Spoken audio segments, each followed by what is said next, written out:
No, that's crazy. Ready? Do we have? Yeah, we're good. To call to order the Committee of the Whole meeting for Tuesday, March 26th, 2024. First item on our agenda tonight is roll call. Baraza. Lancy. Here. Beck. Here. Pieper. Here. Chanzit. Here. Sofa. Here. Wolf. Here. Barron. Here.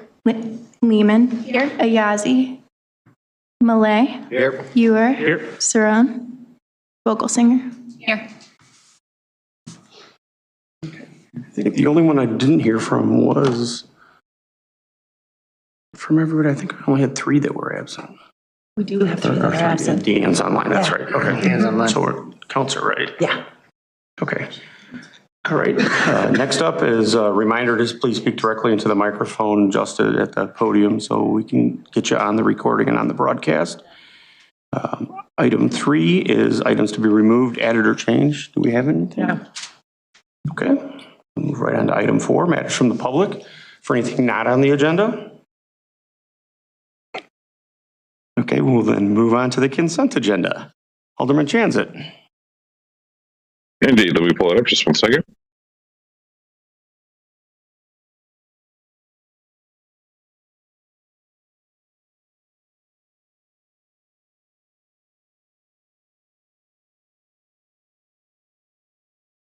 There we go.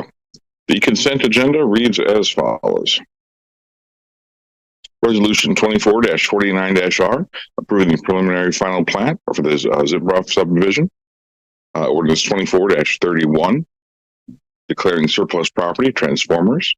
Resolution 24-55-R, authorizing amendment to task order 42 with Engineering Enterprises, Inc. for construction engineering services of the 23-24 lead galvanized steel water service replacement project. Resolution 24-53-R, authorizing execution of a 1-year renewable contract for the 24-28 mosquito abatement program with Clark Environmental Management, Inc. And Resolution 24-50-R, authorizing execution of an IDOT security or IDOT certificate of authority form. I would move that we approve the consent agenda as read. Second. Motion by Chanzit, second by Solfa. All in favor? Aye. Opposed? Motion carries. Okay, then we move on to item 6, which is ordinance 24-026, authorizing sale of the northeast corner of Deer Path Road and Main Street property by solicitation of bids. See Scott's up at the microphone, ready to go. Thank you. This is the property at the northeast corner of Deer Path and Main. This is adjacent to the Ignite project that was approved by the City Council last year. Earlier this year, I should say.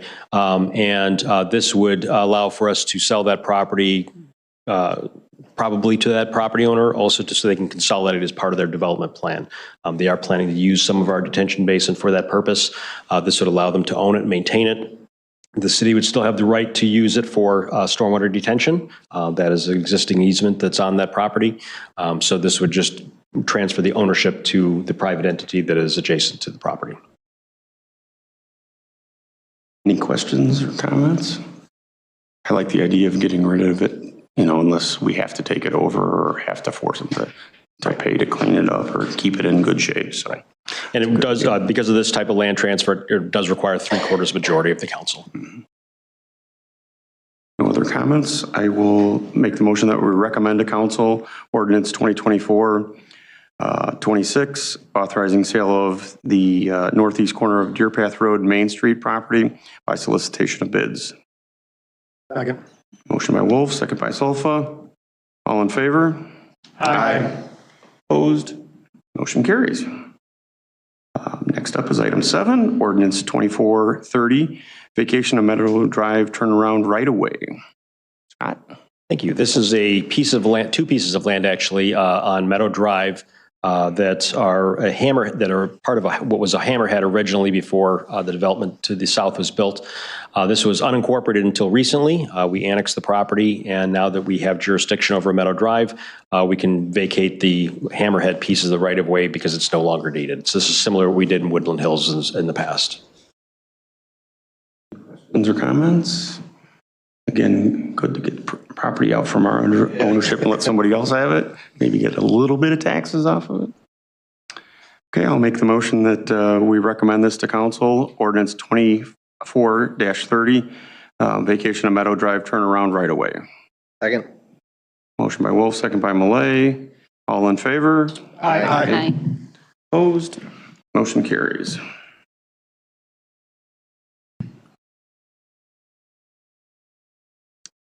Up is item 8, ordinance 24-29, amending the liquor code for allowance of live entertainment for Class H licenses and hours of sale. Hello, all. This ordinance makes a couple of quick changes to our liquor code, following some requests from local businesses. One of them is to allow for live entertainment at a Class H liquor license, which is, I believe, distilleries and craft makers of alcohol. It also codifies some of the changes made during COVID to hours of sale for packaged liquor at a place like a Jewel Osco or something like that. And in conjunction with that, repeals a mayor's executive order that regulated the hours of sale. So it takes from an executive order, puts it in code. And those are the only two changes that are being made by this ordinance. I also want to say that I have started the project of going through our liquor code to try to consolidate and make things a little bit easier. So I will just say, if you have anything that you want to let me know as I'm going through that, please just shoot me an email and I can keep that in mind for when we get further along. But that's what this ordinance does. Questions? Any comments? Abby? Has a communication gone out to all the retailers that they're allowed to sell between 8 and 9 a.m.? I ask because I had to stand with a 24-pack of beer under my arm for 10 minutes once when I was denied it at a gas station buying beer before work,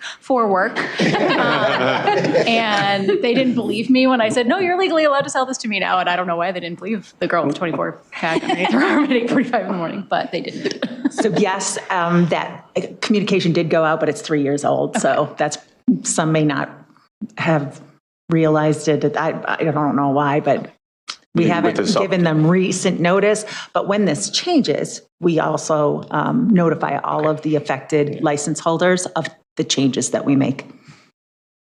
I think that's good too. Maybe every year with the license renewal or whatever, maybe we should send out an updated code or a link to the updated code so that they at least have that in front of them and it's on them to, I guess, go through and read that. Sure. But I think anytime we do a change, we should definitely inform. Yes. I'm glad that that's happening.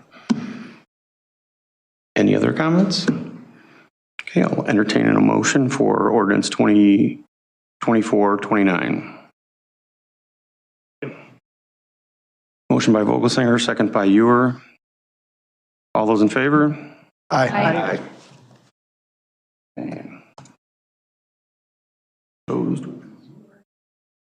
And now we move on to item 9, resolution 2024-51R, authorizing an agreement with Administrative Consulting Specialist LLC for grant writing and administrative services. Next. So this resolution is to allow us to sign an agreement with an organization called Administrative Consulting Specialist LLC. They're based out of the Chicago suburbs and have decades of experience in grant writing and management. The reason we're bringing this before you is because of the very nature of federal grants and state grants that are being brought before us on a regular basis. We're made aware of them, but in classic state and federal fashion, we have often extremely tight turnaround times. Like, here's a grant. Everything is due in 3 weeks. And that involves gathering the data, gathering the evidence, the research, the why are we doing this, the engineering specs, all these different things that often leaves us in the position of saying it's just not possible or it's just not worth it.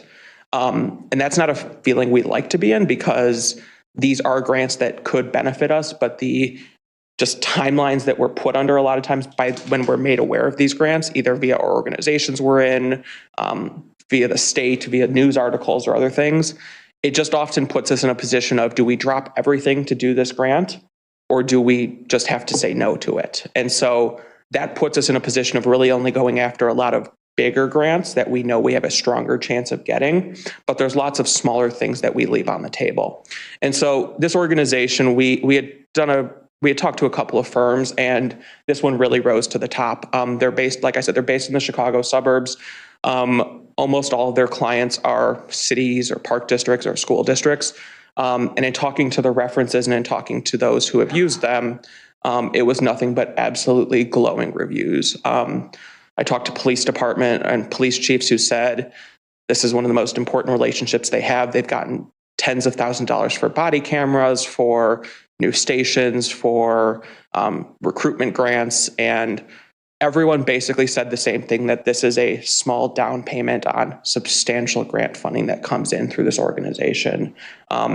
So what you'll see here is it's $18,000 a year that includes unlimited support and unlimited grant applications. So as we find them, they'll partner with us to identify, one, are we a good candidate? Two, what do we need to provide them? So if it's something like a public works grant, here's what data we need, here's what we need from you. They'll help us get understanding of why are we seeking this grant. And like I said, everyone we talked to said that they had specific concrete examples of $100,000 plus grants, some up to several million. Some got new fire trucks purchased, a couple $1 million for stations. So their reviews were absolutely fantastic. The people who run this firm have a background in public safety and local government. So we're recommending that you allow us to move forward on this, and hopefully that will allow us to get additional grants and to be able to apply for those and bring more state and federal money to Batavia so we can do other things with our own funds as well. Just a practical example of what Max is talking about from a staff's ability to file for the grant applications. The food pantry grant, it was due in 2 weeks for a $3 million grant. And literally a few people had to just drop everything and do nothing but try to assist in getting that money. We were successful in getting it, which was great. But like Max says, we see a lot of opportunities where it's asking for a tremendous amount of information in a very short period of time, during a time when the people who have that information are just not able to drop everything to do it. So this would be very, very helpful. It is not budgeted, but I do believe that in the overall picture of the administration budget, that it will not force us to go over budget. And one of the other things I would just add is they do provide, on an annual basis, they'll come and give a report or some overview of what they've done for us. And similarly, like I said, in every one of those cities I've talked to, it's like our board is shocked by the return. So might not be year one, but year two, it really starts paying dividends, we hope. And so we'd keep you apprised of kind of how things are going. They do offer additional services as well that we're not seeking at this time. Types of administrative things that we usually handle ourselves, policy manuals, tabletops, all sorts of different various tasks. But should we get to that point where we really think that would be helpful, we'll come back to you, but we don't think we're there at this time. It'd be really good too to follow it and see what does it the return is, even the first year. Absolutely. I mean, if they double or triple what we spend on them, to me that's worth it, because our staff doesn't have to spend all the time on it. Yes, somebody has to get them the information they want, but they don't have to figure out what the information is first and then get it and then send it in. So taking 2 out of those 3 steps out of that, I think, is a really good idea. And, we've had great grant writers over the years in different departments that have done different things, but that takes away from what they can do in their department, time-wise. So I think it would be really interesting after a couple of years on this to see how, big the dividends can be, because I think it's a great idea. Tony? Yep, I think it's a great idea, and I think we can probably recoup that real quick. The one question you did answer, the budget piece, but I think, we should be fine with that. It's a year contract, correct? And so That's we'll correct. be able to renew it every year? Right. Yeah. And then we can build it into the budget for next year. Yeah, I'm fully supportive of that. Mark? Yeah, I agree. I think that's excellent. This is perfect example of the kind of things I've been talking about is what can we outsource to have somebody else do that we don't have to keep on raising our payroll costs and infinite pension costs and those types of things. So I love this idea. What do they do? Does there end up being a conflict of interest when they're like, hey, we're writing up this grant proposal for these 10 suburbs? We brought that up with them, and Good answer. they had a good answer. I don't recall exactly what it was. I do. Okay. So Yeah. what they said was, they are going to, it's, their representation and their reputation, they are going to take what makes your city score the highest points possible in that competition. They're going to do that for every single one of their cities. So, the other city may have some advantages that the city of Batavia doesn't, but they're going to write the best grant application for every single one of their clients who are going for that grant. And he said it's happened before. It's not like 10. It's usually like maybe 2 are actually going for the same grant, and it doesn't always happen. So I was satisfied with their answer. Thank you. I'm glad you asked that question. So. And I would think too that they may know also that, hey, this category that you're looking at has got 4 cities that are, the best qualified for it. You're probably not going to get that because they only have 2 of the grants available. We can do whatever we can and, write you up as good as possible, but the ones that are ahead of you, it might not be a good year to go after that. Right. So then they can focus on something else. I mean, I think that's one of the beauties of a company that has that kind of knowledge, that they'll know that. Plus, if they're willing to say right up front that they're going to do the best thing they can for each one, I think that might be one of the things they would do. To be honest with you and tell you, we focus our time on this and we know what we can focus on that we know we can get. I think that's always good. Any other comments? Just to put I think this is a great idea, especially for the value they seem to be getting. It's an excellent deal. Like, how much staff time has in the past been spent overall on this? It's certainly far more than $18,000 worth, I would think, in terms of absolutely level right. Of we've spent more than $18,000 in terms of staff salary time in conversations about whether to pursue grants or actually applying for these grants. Seems make a lot of sense for something that is very much kind of an industry of its own. Play with the people who know the industry. Right. So. Thank you. No other comments? I'll look for a motion to recommend to council resolution 24-51R, authorizing agreement with Administrative Consulting Specialist, LLC for grant writing and administrative services. Second. You need to make a motion. You want a motion? Sorry. You get to make the motion. Oh, I thought you made the motion. Motion by Beck, second by... I'll second it. By Since I Solfa. spoke up. All those in favor? Aye. Aye. You can third it. Opposed? Motion carries. All right, then we'll move on to item number 10, discussion and motion on the single-use bag fee revenue usage. I don't know if you want to start that off or if we want to list of what came back from the survey and talk about the letter or the email we got today from the Environmental Commission. I think that, to me, that makes a lot of sense on what do we set the limits on, and again, until we have a proposal from someone outside on the one that we had in there, I think it'd be hard to put a number to that yet. But I really feel like I'm okay with what we've got on here. If we decide how we want to lay them out and what percentages we want to go with, I think that's where we should end up with today. I can put that on the screen for us too. Okay.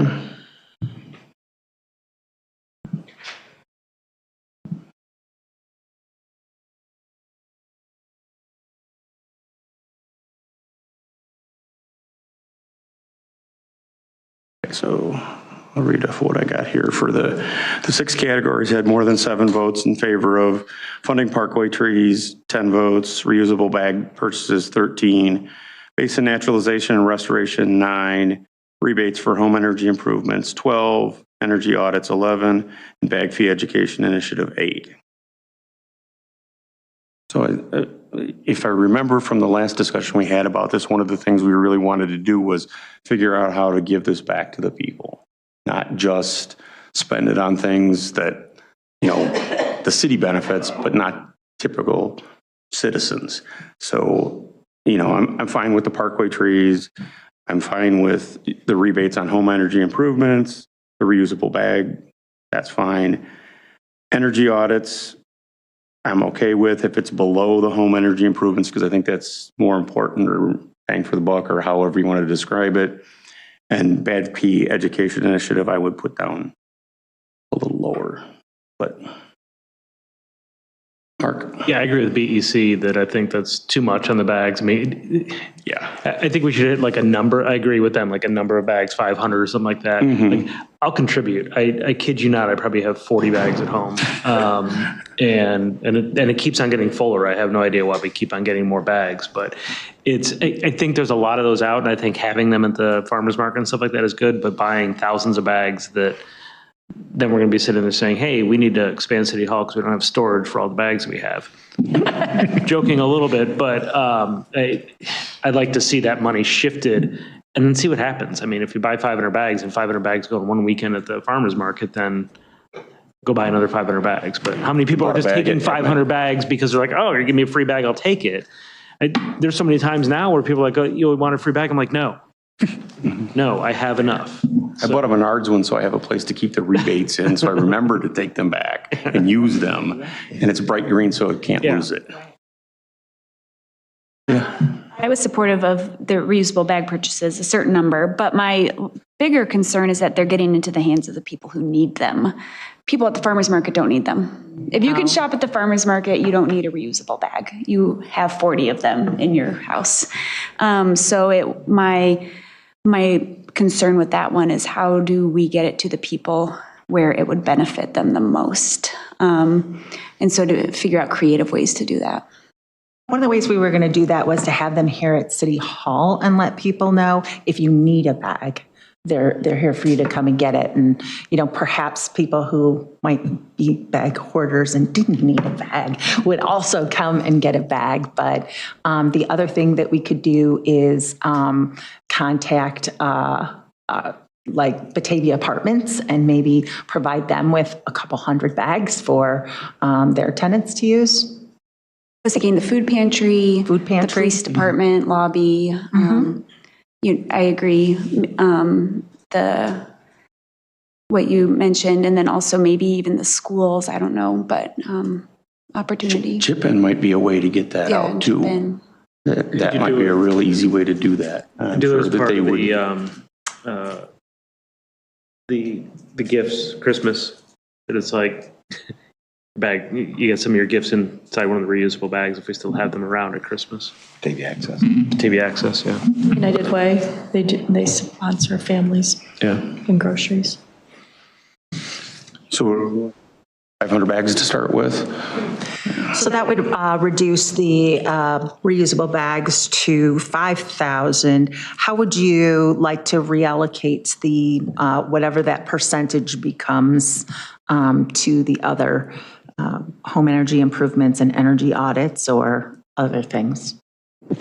I guess I would be the opinion you better hold on to that money because I think the 500 bags are going to go out the door real quick and there's going to be people back down here looking for more bags. That idea to keep money.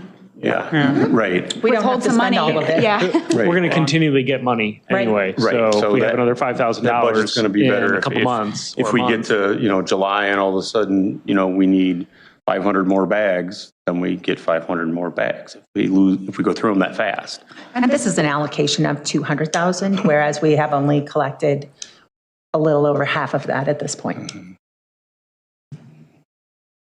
But I think that we owe the public getting this onto the agenda and passing it at the soonest council meeting we can do that at. So that way, when somebody asks, we can point them to the website, we can, pull out your phone, get to the website and show it to them and tell them what we're spending this on. Because that's the biggest question that I've had. I mean, to start with, it was everybody that was upset that they had to, get a bag, buy a bag, whatever. And now it's just, what are you going to do with it? And so I think we need to make sure as soon as we decide this, that it gets out publicly.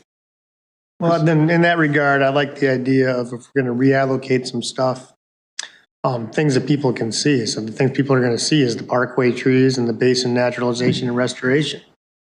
I mean, and you can even put a little sign up. Funded For by sure. the bag fees. Yeah. Funded in part by bag fees. It make people say, oh yeah, look, we're paying for this. And they can actually see that in the community then. Do we know what basins we would do that on or where we would go yet? I mean, pretty much any of the ones we have in town. But to me, I would pick the ones that are the most obvious. I don't want to do one back in the corner of a neighborhood that nobody ever sees. Granted, they all need to be maintained, but if we're going to be able to point to it, we should have some very obvious ones. I see Max wants to jump in on this real quick. We were tentatively planning, and we had gotten some quotes a little while ago, and we would be able to do some restoration of the Randall and McKee Basin. So out in front of Cane's, or not Chick-fil-A. That one not only is not in the best condition, but it's highly visible along Randall Road. What's the average daily traffic along Randall? A lot. 30,000, I think. Yeah, 30,000+ cars a day. And to Alderman Solfa's point, we would probably do some sort of small signage or something that this is how we're using the fees potentially. But that was kind of the potentially initial plan for which basin to target with this batch of funding. Another thing that I was thinking of doing with the information about how the money is being spent is to create some type of tent card for the retailers so that they could have that out. So maybe that would help a little bit with the PR for this program. That would go towards the education. Then. Yes. Yeah, and that would be a really simple way to get it in front of people. Dustin, I'll be back to you guys in a second. Go ahead. I was going to ask, the signage, would that come out of the Education Initiative Fund or the associated fund for whatever project that was? I don't think it would be cost prohibitive. It would probably be rolled into the project that we'd be working on. We can give you an update if and when that happens, but I don't anticipate it to be prohibitive. Sure. Remember who had their hand? Leah, next.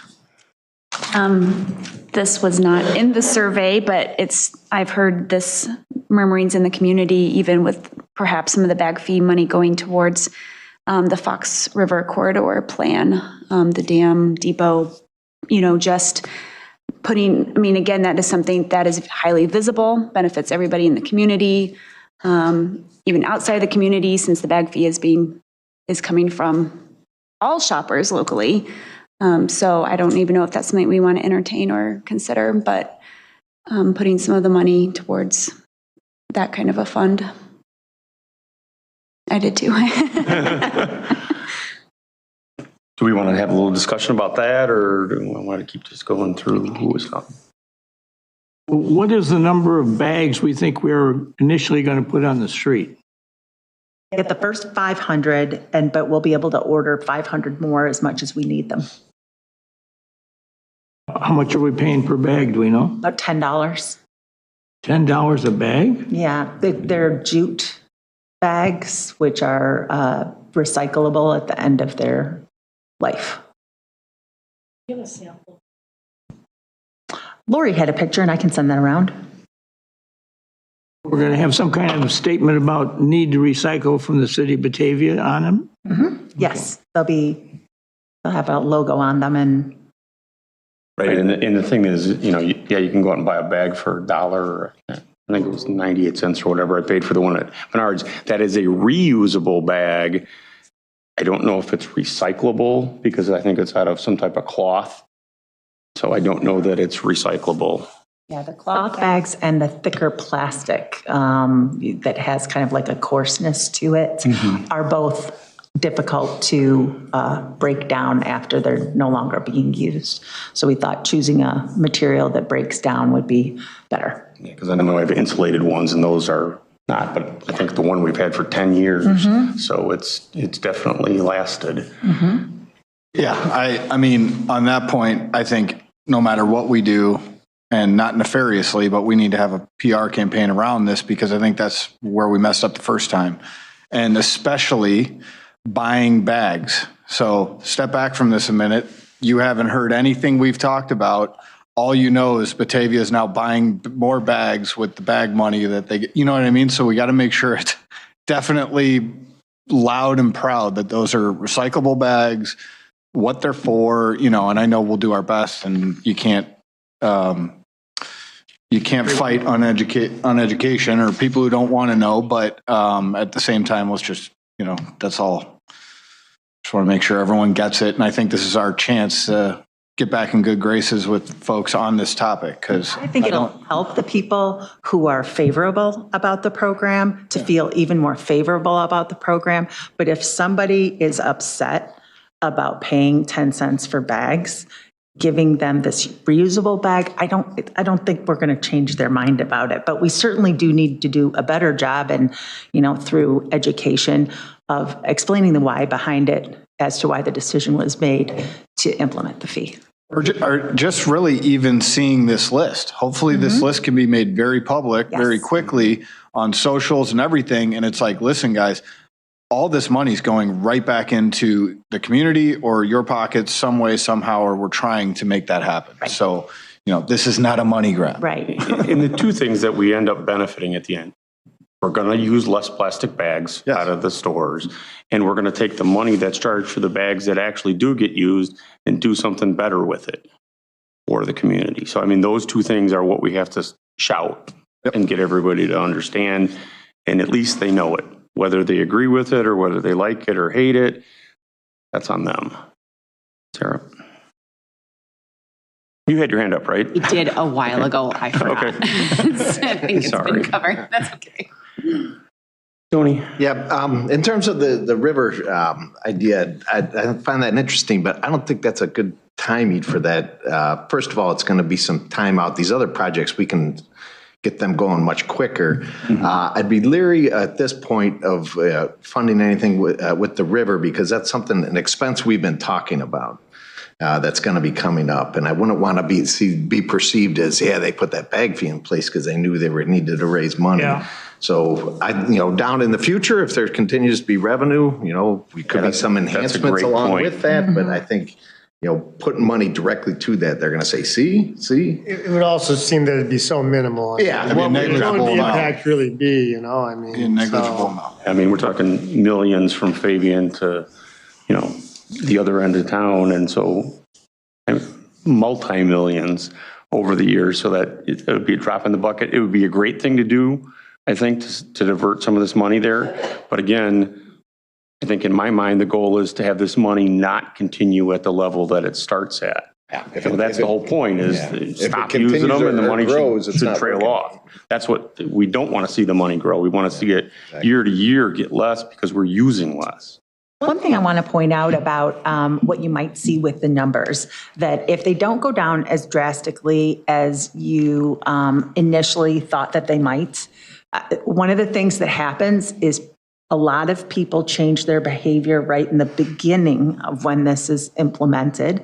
And so a lot of people may have already changed their behavior that then won't be reflected in future numbers. But I think all of us anecdotally have gone to all of these stores and see people using a lot more reusable bags than we used to see.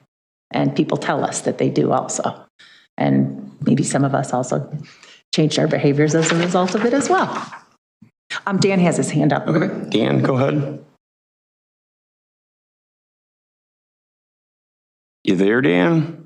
Indeed, Ellen, to your point, the whole point of this is to see the funding go down over time. And while I really enjoyed the conversation that we had, especially when we were kind of spitballing about all the different projects we could do, I really liked the idea of the energy audits. I recognize that is cost prohibitive to have a substantial, fair way to do the project. But if there's a way to offer a nominal discount, we had done, if you recall back when I first joined, we did a $50 toilet rebate. It's not going to, make me buy a specific toilet for, 25 or 50 bucks, but the kind that saved a little bit of water, that incentive was not a terrible thing. If there's a way to offer, $25 or $50 incentive for people to click off on an energy audit, at least they'll get them talking about it if they don't know what they are. So the money is in there. You're absolutely right. Cook County, we just saw implemented a program for home energy audits and also assisting with financing for people implementing ways to make their homes more energy efficient. So Max and I are going to look into that and see who is running that program for Cook County. It was such an eye-opener for me. Thank you. Yeah, what we would do from here is if you do intend and move forward and make a motion to do energy audits and rebates, as we mentioned in there, we would hire someone to run that. And that's where we'd probably both reach out to that firm we mentioned and also probably put out an RFP to see who else is out there. The expectation would be that residents would work with them. They would facilitate, contractors and whatever that looks like. And so it would be mainly, we just have a funding role in doing so. And I saw that the BEC and others would like an input on that. And we'll make sure that that's the case as well. Thank you. We want to just go through what the list is and figure out what percentages, if we agree or disagree with what's there, and try to settle on those so that we can get this written into a resolution and get it back to us. Is that where we want to go tonight? I mean, that's what I envision we end with. So that way we just, at least this year, this is what it's going to be. This is where we're going to spend it. And if we decide we need to increase or decrease some of those as they go into operational mode, then we come back and talk about that in 6 months. Might be easiest for you to talk about moving dollars than moving the percentages, and Max can just refigure the percentages for you. And maybe that's an easier way to do it then. Scroll down to the dollars. So we had funding for parkway trees was at 25. What is the thought of that? Is that just to kind of go to, like, those people that are it's 50-50. And so what we would let people know is that up to $25,000, it's a free parkway tree. We're covering the other 50%. This is the year if you really wanted it, but maybe don't have the cash at your house this year, you can put the trees in. And I think that's one that we can shout about and get out there, and people will take advantage of that. And then what's the regular budget for parkway trees? Would we then do the 50-50 up to that regularly budgeted line item? Do we know? I didn't think about looking that up before the meeting, so I don't know what it is. Yeah, our typically 50. it's around 100,000, I think. Yeah, I think so. So that would be my intention. Would be now it's 125,000. Right. 25,000 being the 100% city cost, and the other 100,000 being 50-50. Since, like we were talking, we should move that number up then. If we're going to be reducing reusable bags down to 5, to start with, add on 10 grand onto the parkway trees. Or 35 grand. We wanted to keep some reserves for bags, right? Just in case we needed more? Is that what, I don't remember if that's what we said. This is all just assuming we even have 200 grand. So, I mean, we're just looking at hypotheticals here. And I think this was in the original memo, but 25,000 for the parkway trees, about how many trees is that? I believe, I'm not good at doing math right now, but I believe the whole tree is around $400. Does that sound right, Gary? We use all that $100,000 every year? Really? We have that many people that apply for it every year? They always sell out. When you go online, you're not going to get your first choice if you don't go quick. Really? So in that case, It's an already successful program. in that case, maybe we should just increase the budget of the 50-50 tree program by the however many dollars, 25,000, or if you wanted to call it 30,000, so that we've got 130,000, because that would mean we'd be getting more trees out there. Yeah, that's fine. 55 trees for free or something like that. I don't even know what the math is. Yeah, but there's some resident that probably does want trees, and that the hard part is how do we decide if we give them a tree or not? I mean, do you guys have a way of knowing that income or something? It's hard to say if you're Who not going gets to a do free first one come, and first who gets a serve. 50-50? Yeah, That's why maybe it's easiest just to We'll all increase the jump on budget. Or we could change the split from 60-40, 40% the residents pay and 60% that gets subsidized by that. They're getting into way too much math for a committee. No, I do like that idea for this year. Yeah, maybe we just increase the 60-40 percentage. tree program. We add that money to the budget and then also increase the percentage. 60-40s, yeah, that's a good idea. Yeah, because even if the bag fee doesn't make all of it, we just take it out of the regular part of the budget. And then I'll put together the math on that Okay. because the thing is, if you switch it to 60/40, you may end up with exactly the same number of trees. People are just paying less for them, right? Because we're now paying 60% where we would have only paid 50% for it. So we may end up with just the Our same goal is number to of get the money trees. back to the people, not necessarily, I mean, we always want to plant more trees, I get it, but Or it could be get the money, more money back to people, or get more trees would also be, if that's more the money back to the outcome. people. Which benefits everybody. But if it sells out every year, then I think keeping it 50/50 still gets more money back to the people because more people are actually able to take advantage of it. That's a good point. They're getting money back at the end of the The day. thing about the selling out though, just, you know, because I've got some in my yard as well. It sells out because certain trees are more desirable, and the way that it's always been explained to me when I look at this thing is that's just the amount the city's that's how much they're gonna put, because they've already done enough of these kinds of trees, they want to have a variety, so then you gotta choose from these trees. So when they sell out, just because I think my understanding is the way it works is there's a certain amount allocated for each kind of tree, and they don't want to make sure that happens. and they so don't that want to there is over-dominate variety. one tree or something, Right. so that's just my understanding. Abby? 2 questions or comments, and it would be great to have the tree commission kind of weigh in on this as well. The first one being that I would love to see more or 100% of the trees that we're offering, if we're offering them at a discount or we're paying for some of it, that to line up with the Greenest Region Compact that we're offering natives or nativars that are local to this region and not European or Japanese. You know, those are fine. I'm not saying I'm not throwing shade at any trees. But if we're going to offer it, if we're going to offer it as a city, I think it should line up with our other goals and values. And then the second thing too is I would wonder if the Tree Commission has any data or anecdotes about the success rate of the trees that people are buying and putting in their yard, like to make sure that we're setting people up for success. And if we're noticing that a lot of the trees that we're planting, people don't know how to care for them properly, and they're not surviving, that would be a future thing, not to overcomplicate it right now, but would love to know that and know if there's like a tree maintenance or tree care component that could be worked into our tree program in general. A follow-up question to that, the tree program conversation. I know our tree program this year is underway and we're talking about allocating some more dollars to it.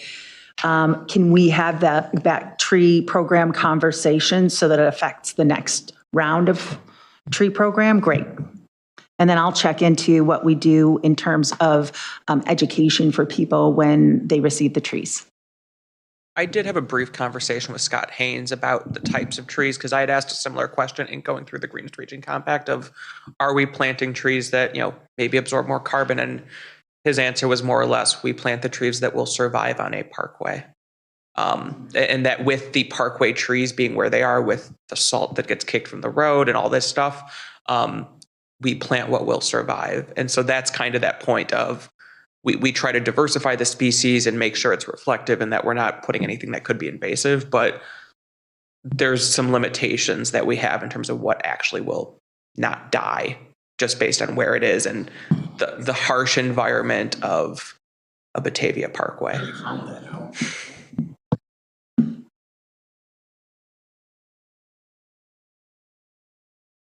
It's doing pretty good. It's been there for a long time. It took zero maintenance from me. They planted it and it's grown big and tall. I have 2 trees, one at my mom's house and one in my backyard that came out of a gutter in my backyard. And now one of them is 25 feet tall and the other one's probably 20 feet tall. One thing that we could do is leave the dollars where they are at right now with the direction to buy the 500 bags. We can report back on how quickly that's being used. In the meantime, we're also going to be looking into a firm that can administer the program with the energy audits and the rebates. And maybe we have not allocated enough for that, or, let's get the feedback from that company to say, oh, that only serves this number of homes, you should put more money toward it or less. And maybe with more information, then we can make tweaks to these percentages. I think that's perfect, because these are just based on us saying, hey, these are our preferences, but we don't have any information, so. So other than adjusting the bag fee down right now, to start keep everything the same and Keep just keep the other things the same. And then like I said, we can come back and review this. I don't know if you want to do 3 months or 6 months, but I think it's something that as you get the information on the audits and that stuff, where we're going to go with that, then we can move that money around, but get these numbers out there that this is what we want to do with it this year. Yeah, exactly. I think if we were to just publicize that, saying, hey, we're getting more information to make sure our numbers are right, but this is the direction we're going in, and that way it gives people some verbiage. Add 25% to the Parkway Tree, the Parkway Tree program by putting 25 grand towards it, and, make sure that this stuff gets out, because I think it's very important that it gets out as soon as we can get it out, and then start doing that. If it means we get that basin done, get that out there for bid, get that done, and keep moving forward with that stuff. I think that will show the public that we are going to spend it on good things. We're not getting it to throw it into the general fund. It's going out there and it's going to go back into the environment and to the people in this town. Kind of on that note, I was just going to ask, if we approve this now, or at the next council meeting, which of these will basically be staff implementing immediately, or will some of them be brought back to us once like a firmer plan has been established, like for instance for the energy rebates and audits? So I would see that the funding for the Parkway trees would be something that's immediate, as well as the reusable bag purchase is pretty immediate. We just have to design something that, and the messaging that goes along with that. Basins and naturalization and restoration would be a decision that would come back to council as to where to allocate those dollars on what project. Once we find firms, that would be a decision that would come back to city council after, we got the input and consultation from the Batavia Environmental Commission and the Climate Action Committee. The education initiative, that's probably something that we would contract out as well. And so that would also be a decision that would come back to city council to approve that contract. Abby? I just wanted to make a suggestion, see if people were favorable to it. On two of these, the basin naturalization and restoration, and then the home energy improvement / audits, I kind of think of those as one thing, because you kind of need an audit to know what improvements you're going to make. In advance of approving any contracts or going, to actually approving a resolution or an ordinance for one of those, there are folks in town that are experts in those fields and can speak to, how far $50,000, how many homes, what the potential carbon savings is of upgrading your heat pump or doing this kind of insulation, or kind of how far those dollars will stretch and kind of what the benefit will be to the city of Batavia. And then as compared to where different plans say that we should be from a carbon standpoint. The basin naturalization and restoration, I don't know how comfortable everybody is explaining that to someone who asks, you're spending $30,000 on basin restoration, why? If you feel really comfortable, I'm not trying to say anybody's not comfortable, but if anybody would like kind of a 101 level on what that means and why it's important and why we would do it and how much it would really cost. I just think that those kind of just free of any decision making, just having some education, conversations is always kind of nice. And I think is it possible to maybe have that, have an education night for us for a half an hour to bring people in to give us those talking points? And I think that would be very important to have ahead of the education program that goes out to publicize what we're spending the money on. Those answers should be in an easy 2-click format on the website, so you can get to them in a couple of clicks. So it's easy to send somebody to, here's the reasons why we're doing this. But the low energy or the low income energy programs that are out there and the low income weatherization programs that are out there, finding a way to work with those teams so that we could, if someone applies for ours, we can work in conjunction with the funds that are already out there to help supplement those improvements, because they have in Kane County, I'm on the board of the nonprofit that does them. Unspent funds every year. They're the index of need, as they calculate it at the state level, we never hit it. So there are folks out there that could get these programs already that aren't getting the word out. So just amplifying that will be great. And I think that's one thing that has to come out of this is if we're going to try to do education and do that, we also need to be able to connect people with that, not just the rebates or the things that we can fund, but the other money that's out there that isn't getting spent that could be spent here. Because to me, that's important. You know, if all of a sudden there's 50 grand or 100 grand that's out there available and we can tell our residents about it and make sure that they know that that's an opportunity, then we get that money spent here and everybody benefits from that. Did I see your hand up again? No, okay. Trying to keep track of both sides. So. Okay. So are we good with that? And I'd like to just make mention of the last line in the memo that came out that we don't need to go out and find somebody else to tell us what we want to spend the money on. We got enough things here to spend the money. We could spend every dime that comes in if we really want. 1,000% with that. No more consultants. And like I said, I think the things we need to spend money on are, like we talked about with the consultant to go out and find the grants and the grant writer, is we need to have somebody that we can get lined up with the Environmental Commission and with the public that can get the outside money available to get it here. And if we spend some of this money on it, that's good.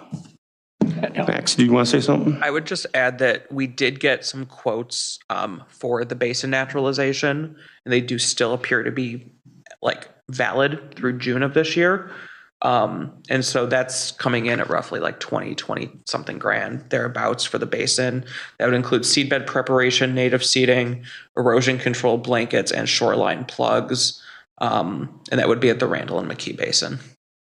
And just to you set everybody's expectations, there's also an ongoing maintenance cost that goes with that. That's an increase to operational expenses in the future.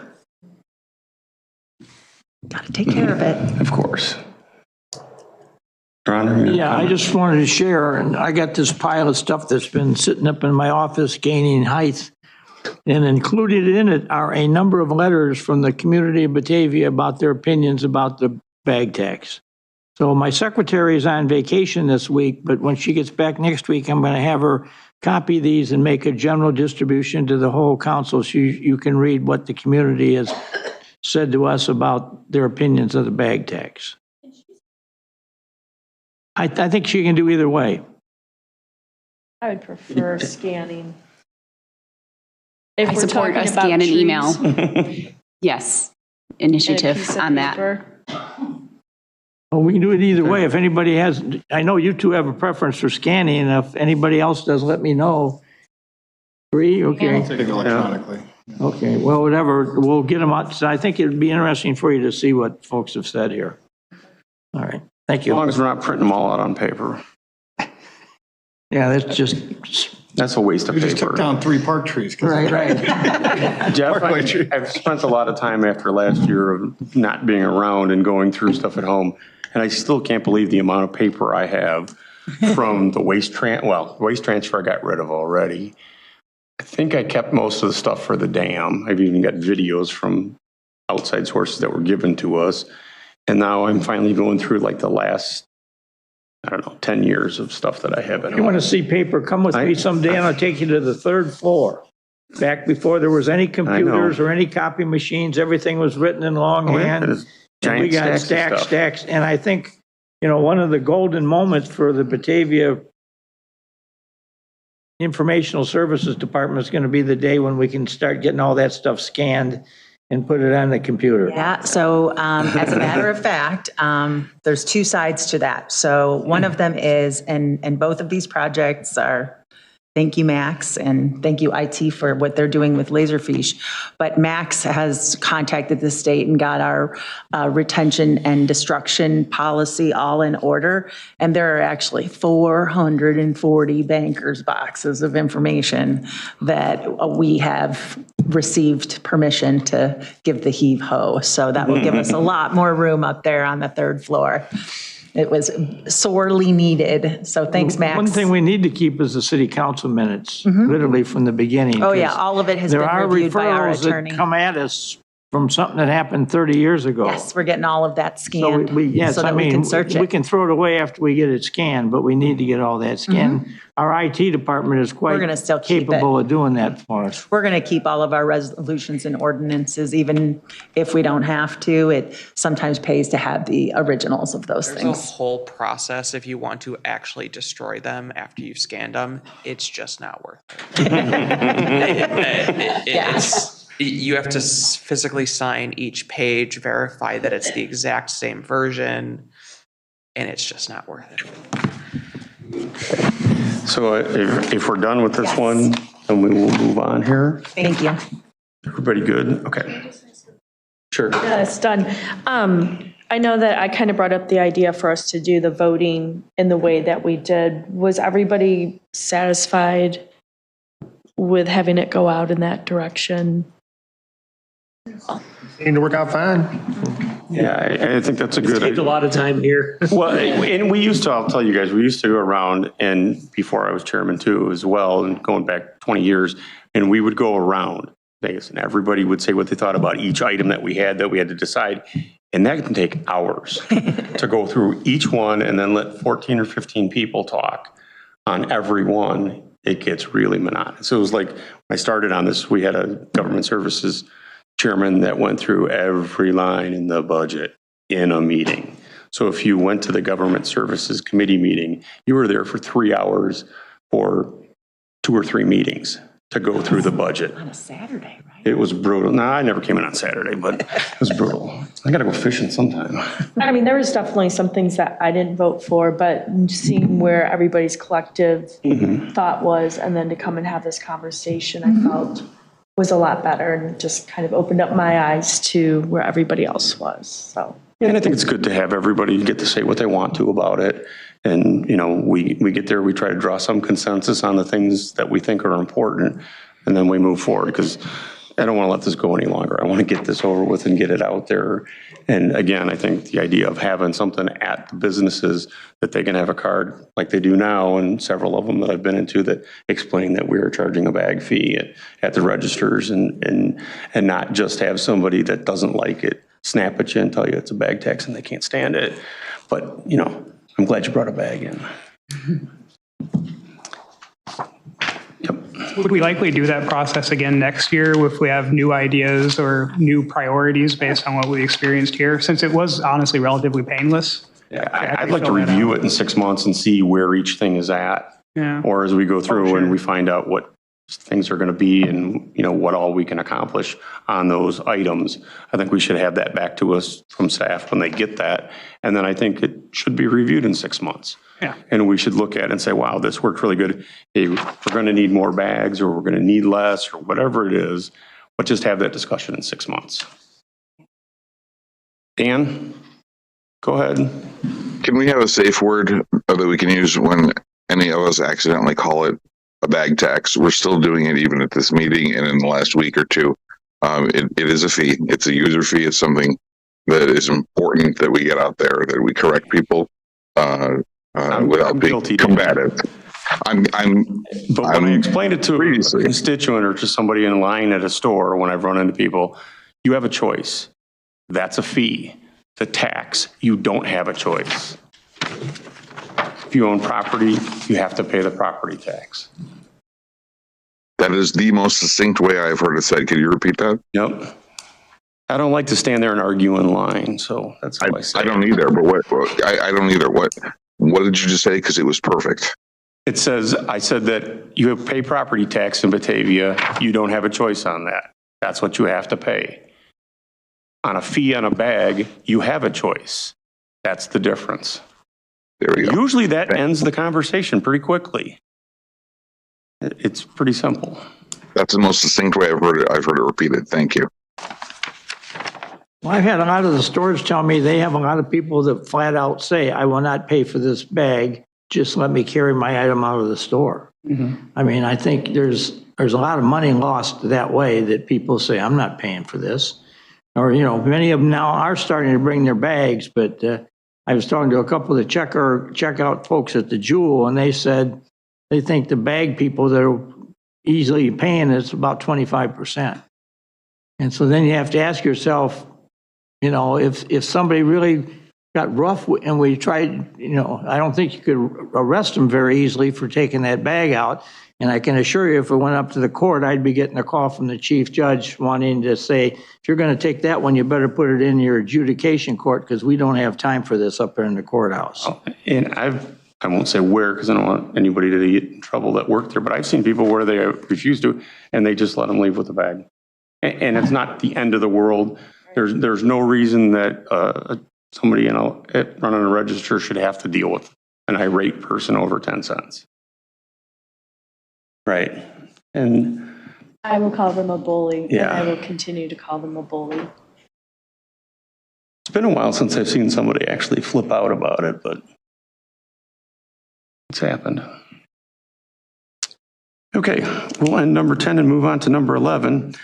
Resolution 24043R, opposing the 103rd Illinois General Assembly House Bill 5021, Senate Bill 3637, House Bill 5315, and any other bills that may be amended to restrict the city's ability to solely govern its own municipal electric utility. Hi, Gary. Good evening. A couple weeks ago, you'll recall we had a fairly robust discussion concerning House Bill 5021. I don't intend to go through all of those items in detail again tonight, but just to kind of refresh your memory at a higher level, that bill would require the city of Batavia to submit integrated resource plans to the state of Illinois, Illinois Power Agency every 3 years. The Illinois Power Agency would have oversight authority and the ability to question and require modifications to city council's planning decisions. A reminder that since the late 1800s, you've been making planning decisions for the city of Batavia without the state of Illinois' oversight. And you've been doing so rather successfully. So I don't know that you need oversight by the Illinois Power Agency, but others apparently think you do. The cost for that would result in perpetual cost to the city of Batavia's in the $250,000 to $300,000 range every 3 years. With no end date in sight. Also, you would not have the authority to skip a planning cycle, even if you determine that a new plan was not needed for Batavia at a 3-year basis. 5021 would also require the city to make filings with FERC, which we do not have expertise for. So we would have to hire outside consultants for the FERC, the investment or the Infrastructure Act, the financial and with financial and tax expertise. I'm trying to go through what we kind of talked about last time. The renewable portfolio standard. This would impose a renewable portfolio standard onto Batavia, and we would be required to have a certain percentage of our load be renewable power by no later than June 1st of 2026. And then by June 1st of 2030, we would be required to have 40% of our system load being renewable. With our contract in Prairie State, we essentially would be buying renewable power just to sell it back on the market again, because we don't need another 40% of power in our portfolio.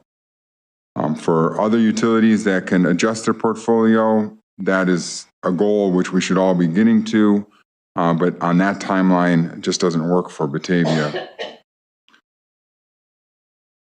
And I'm trying to think of what else was in 5021 that I wanted to touch on. The revisions to the Open Meetings Act.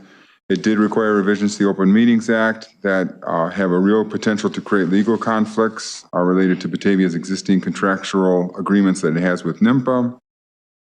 And so that could be a potential issue. And then finally, the net metering, which we're going to circle back to on House Bill 5315. So that was a very brief overview of 5021. I think it's a concerning bill because it strips City Council of your planning authority and your sole authority to really make decisions for the city of Batavia. Just last week, maybe it's been 2 weeks ago now, last week I was at Prairie State, you all discussed carbon capture, which is a resource planning issue. You all made a decision amongst the 14 of you to decide what the future was to go forward. If we have a resource plan in place under the new law, and then you want to decide to go in a different direction, someone could go down to the Illinois Power Agency and file a complaint and say the city of Batavia is not following their resource plan. And then we have to go down to the Illinois Power Agency. We have to defend against that complaint. Right now, you don't have to do any of that because you control what you feel is best for the city of Batavia. Senate Bill 3637 is a companion, basically a duplicate of 5021 in the House.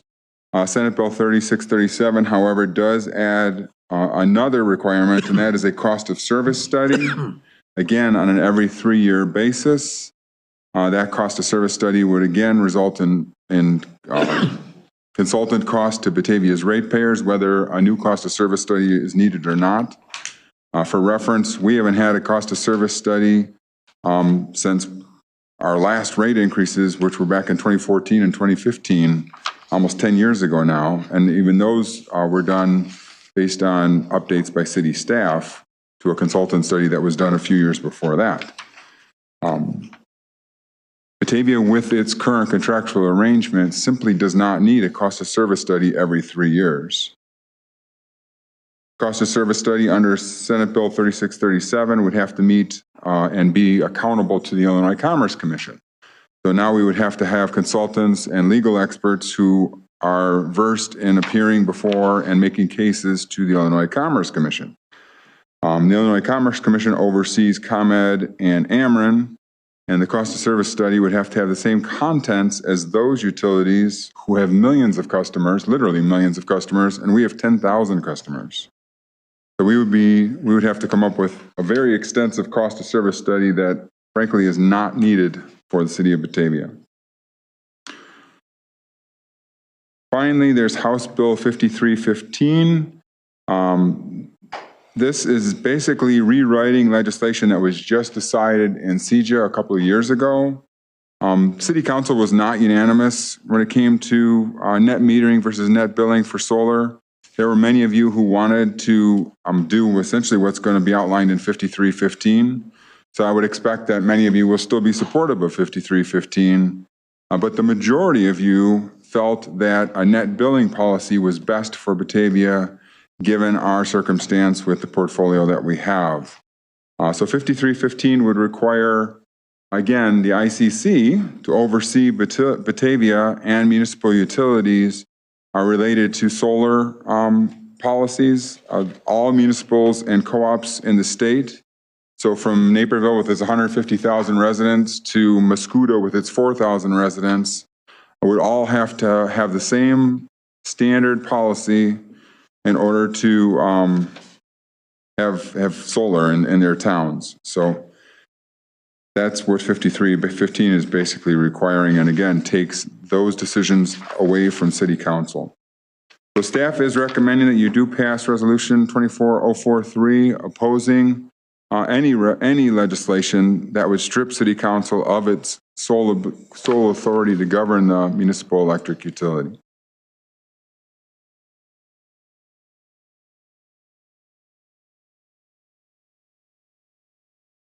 Anybody else want to start this time?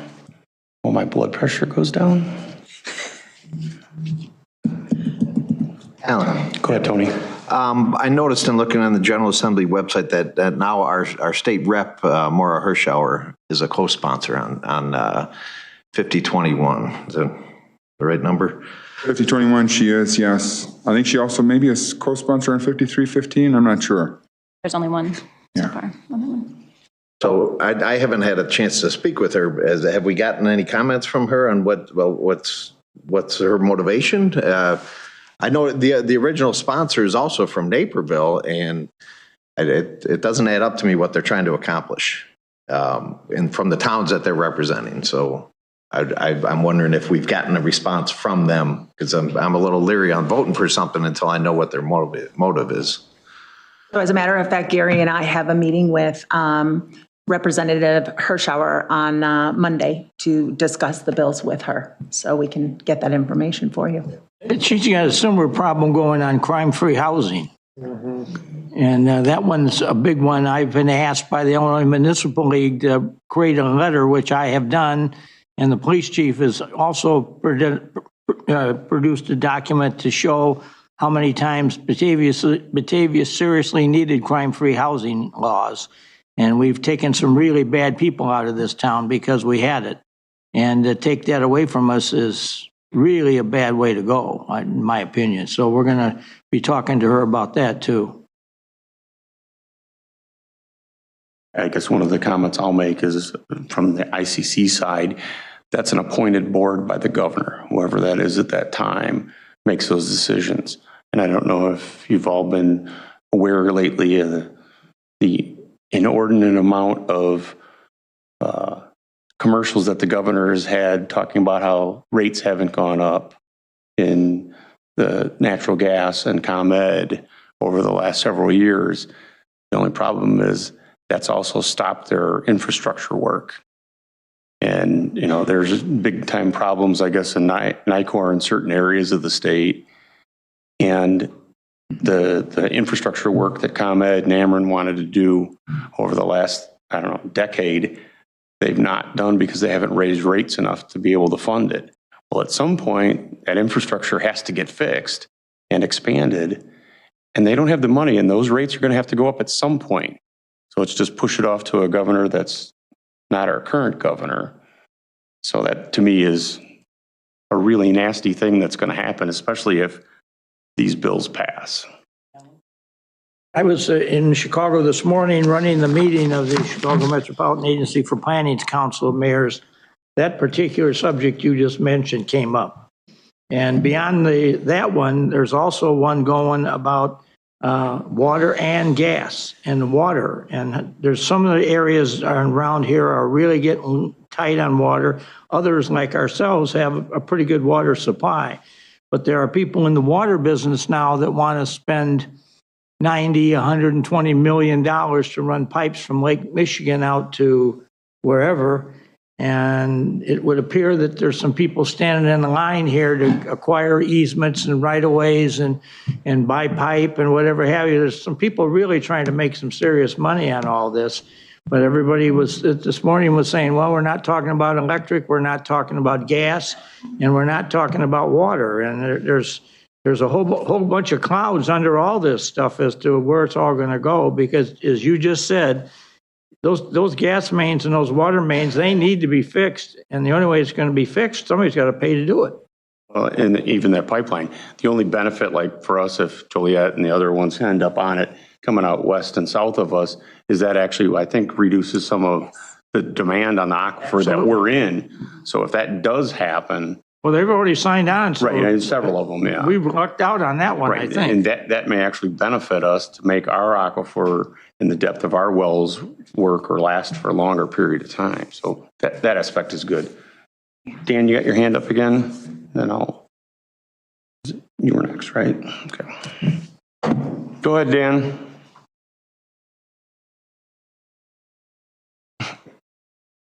Sorry, my mute button was stuck.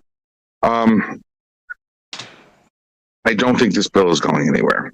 I think it will be stuck in committee. I concur with your blood pressure going up when I think about this. I just simply can't imagine that this is going to gain traction. I appreciate that we're taking a stance on this, but I don't think we should debate it tremendously.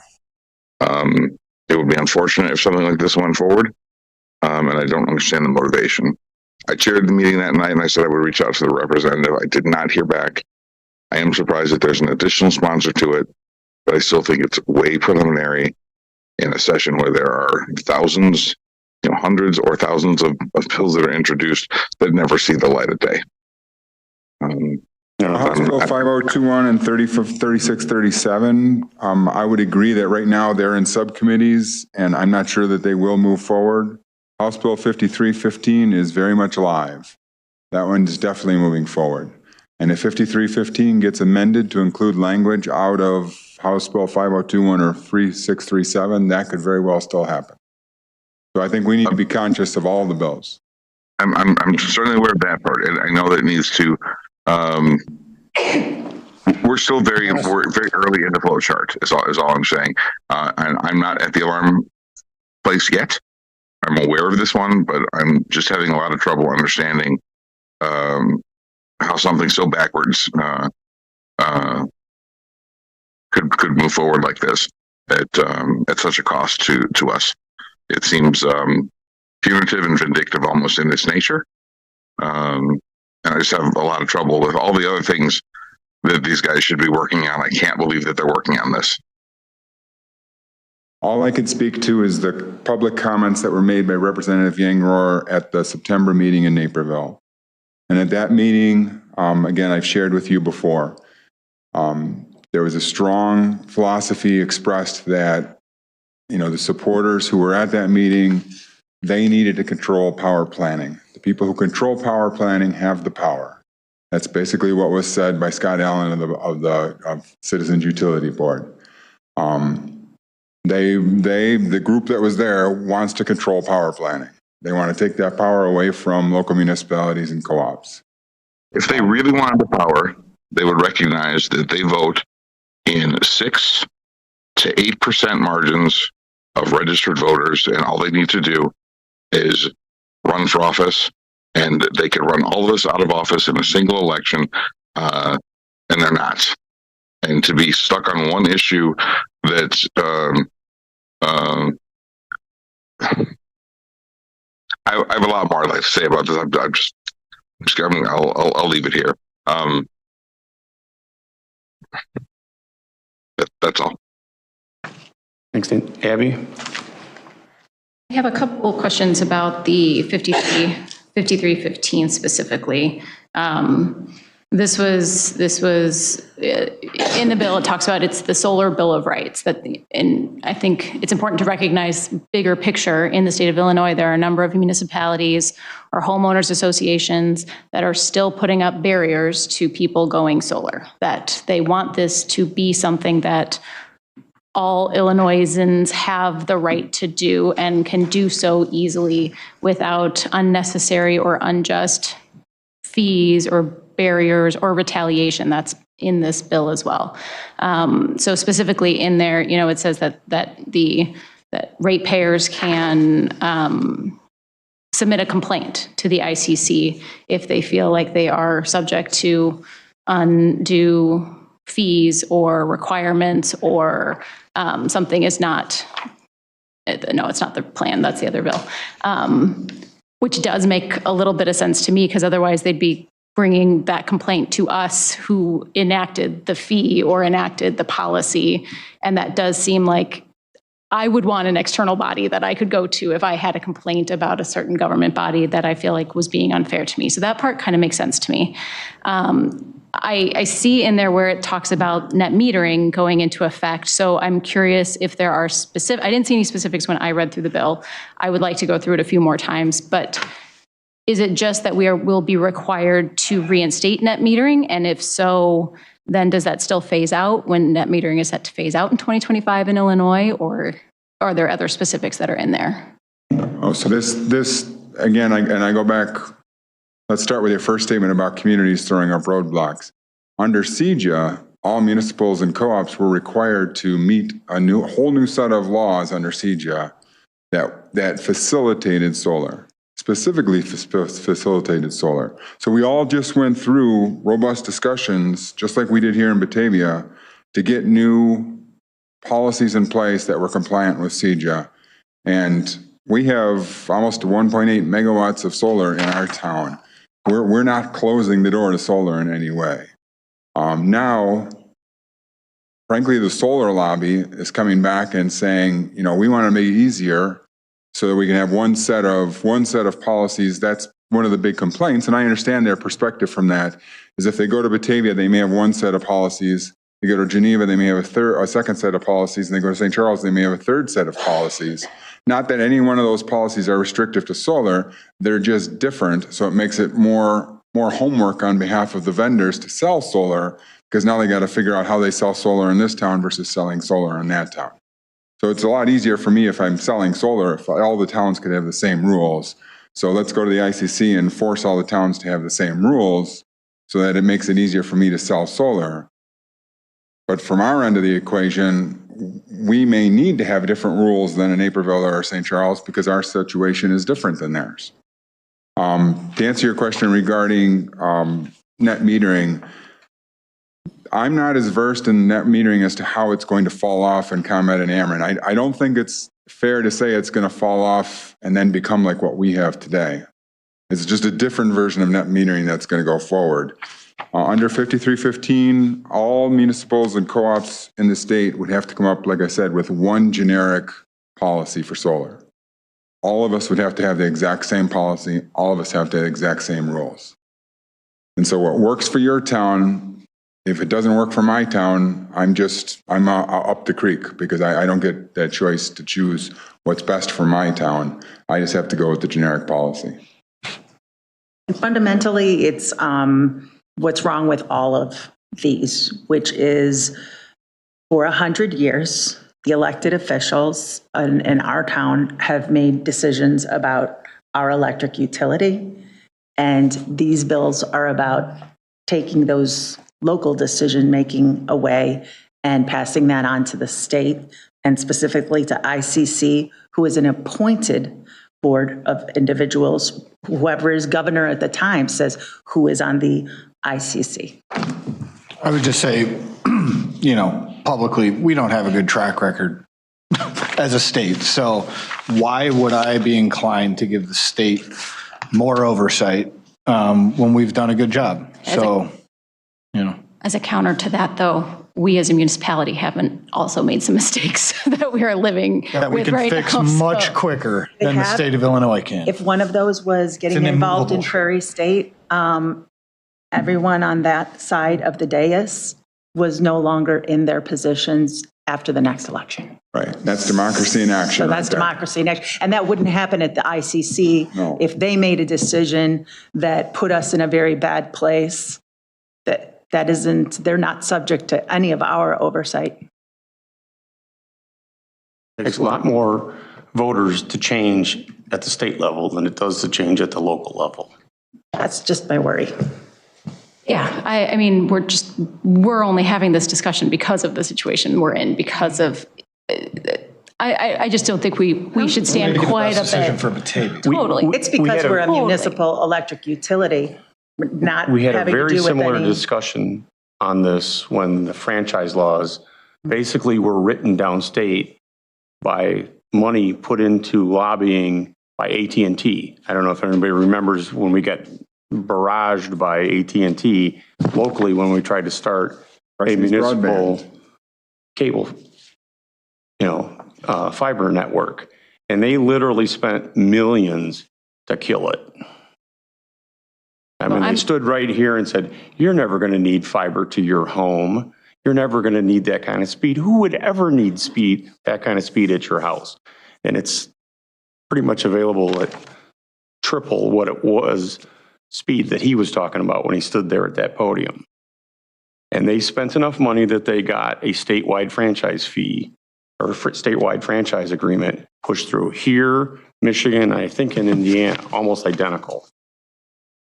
I certainly appreciate that we are a municipal electricity, and I think that is the best model going forward. And I share a lot of your concerns, Gary, with 5020 and the Senate bill that matches it in regards to all the duplicative efforts and the unnecessary planning that we don't need to do for some time yet because of the situation that we're in. There are aspects of it in terms of some of the transparency, some of the Open Meetings Act. There was a thing in there about lobbying, just posting a lobbying report. Is NIMPA currently required to post any sort of report on what lobbying is done by NIMPA? I don't think any agencies are required to post. I think the lobbyists are required to register. Right, but does NIMPA spend money on lobbying currently? We do. And then do we ever see a report of what NIMPA is lobbying for? And we just no, you guys don't. And again, I don't know that any agency is required to post that in the state of Illinois. So like there were little things, and in terms of the fees and the insurance and stuff, those were specifically laid out. I mean, these aren't like hypotheticals. These were in the bill. We can't bill more than double of what a for-profit, ComEd or Ameren are charging for solar hookups. Like there are just specifics in there that just kind of level the playing field so that a municipality or an HOA or whoever is kind of overseeing this can't put up these barriers. Again, in municipals and co-ops who are the subject of the bill, HOAs don't have that authority today anyways. I know, I was confusing with other things, with other barriers that they have put in the past, that they have restricted it, they have outlawed, they have luckily been overturned. But I keep saying that, meaning co-op, sorry. And lobbyists, and again, the city of Batavia has lobbyists too, and I brought this up the last time. Illinois Municipal League is a lobbyist. American Public Works Association, American Water Works Association, the Fire and Police, the lobbyists that got us $250,000 for our generator. For some reason, NIMPA's lobbyist, who actually was hired to keep track of issues like this, has for some reason been vilified. That we're wrong by having a lobbyist, watch out for really a $500 million investment by NIMPA. I don't think anybody's vilifying. We're just asking to see it, to know. Like, that is our job. That was what we Well, and we do have a report on NIMPA every single month. The lobbyist comes and gives a report as to what they do. Gives a report to NIMPA? Gives a report to the NIMPA board every month. That's actually more than our lobbyists do. They don't ever come here and talk to city council. I would say that my position on this in general, I think there's a lot of fair points that are outlined in Gary's memo. I'm curious about the resolution being as broad as it is. If we could call out more specifically the parts that we have a problem with in that resolution, so that when it's sent to our legislators, they know we're not being read as just an anti-solar community, that we're being read as these are issues, these are legitimate cost concerns that we have for our residents, and to hopefully then start that dialogue or wait until after the dialogue is started next Monday to pass such a resolution.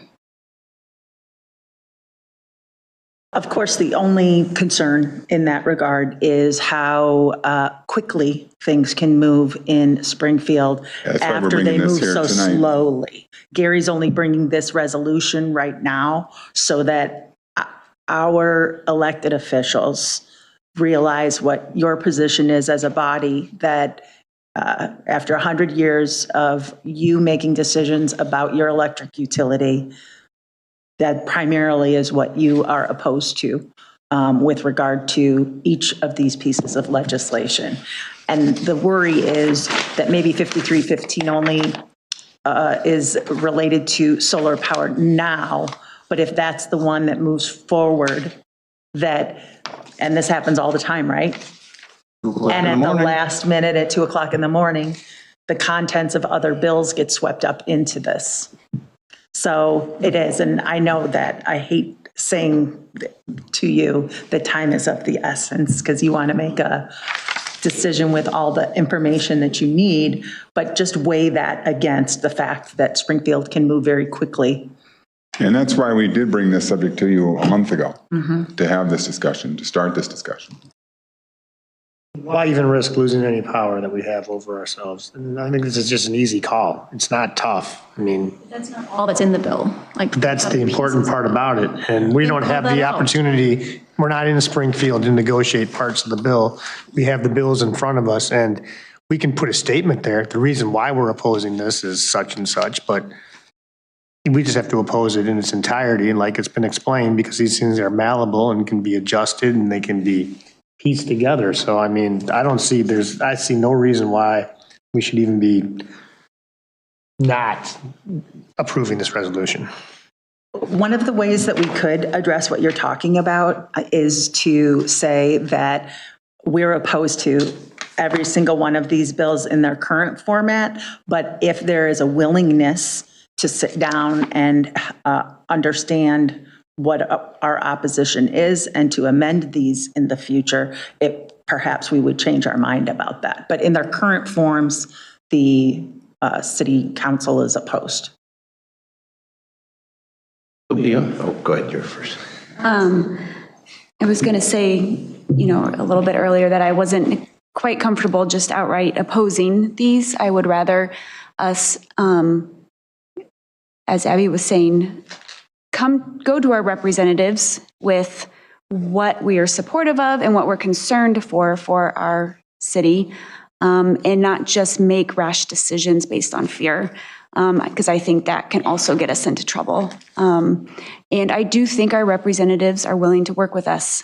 I mean, Mara lives here in Batavia, so this is her home, and I would hope that when you meet with her and coming at it from, these are the things we're supportive of, these are the things we're concerned about, instead of, we oppose this, we can't believe you're doing this, is not going to be as good of a conversation. So as a city council, that would be like how I would want to approach this too, coming from us, and not just flat out, we absolutely disagree and oppose, So just to give you a preview of it, it would be more to the points that have been raised today, that the reasons why we would oppose this legislation is because of the transfer of decision-making authority over our local municipal electric utility being transferred to state agencies. So if they were willing to maybe strip all of that out of the bills, which I think that pretty much guts 1501 and 3637, I doubt that they would be willing to do those things. And then also with regard to the net metering language in 5315, that one, that then that would be something, if they made those changes, that perhaps Batavia could say that, we would recommend that. But, it's basically the basic gists of both those three pieces of legislation that lead to us being opposed. Yeah, my personal opinion is, of course, we want to be professional about it, but I think what I disagree with about these is at their core. So kind of what you alluded to, what I disagree with, if they're going to change, I think the bills disappear. I hesitate any time, and I get actually a better window into this than ever now that I'm on city council. But I've always said, the more we can localize decisions, the better it can be. I mean, and that's true with a lot of things, in different facets of life. But the more you can get, that decision closer to the problem, and I think this just takes a giant tool out of our tool belt that, is totally unnecessary. And once again, yes, I would agree. Or echo Alderman Chanzit. There's other things we can be working on. I know that he was referring to something else, but this is another instance of things we can be working on other things at the state government level. So, Tony, you had your hand up as well.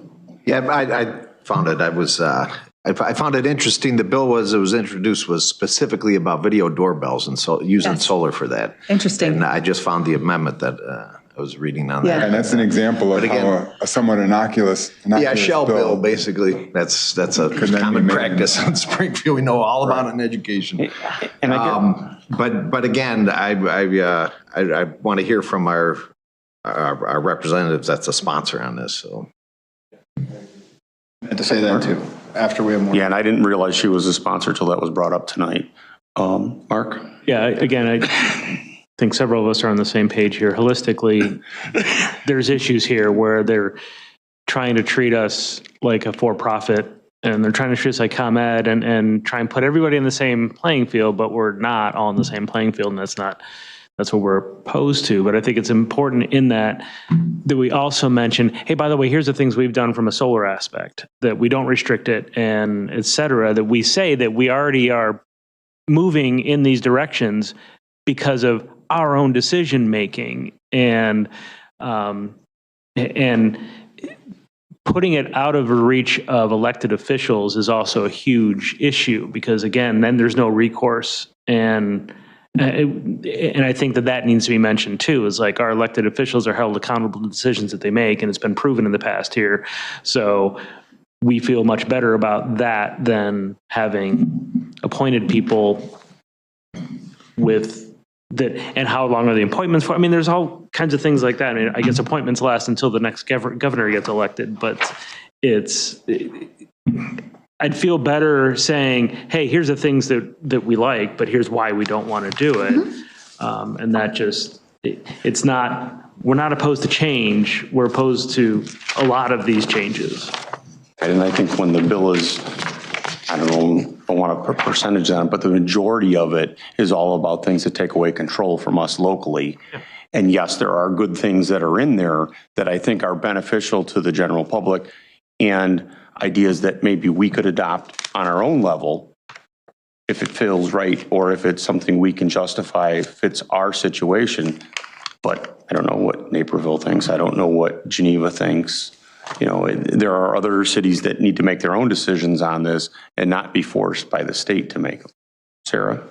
I support what everybody else has said, explaining, what sets us apart, how we're different from ComEd cities, and the parts that we don't support. And also, I'm very curious to hear about your meeting with Maura Hirschauer on Monday, right? Yes, I was going to suggest, if people aren't maybe feeling like they want to vote on it tonight until we hear back from what Maura says, but at the same time is of the essence, would it be possible to put this resolution onto the city council meeting on April 1st, on Monday, and have me report back to you after this meeting with Maura? I should be able to put a memo together for early afternoon to let you know how that conversation went.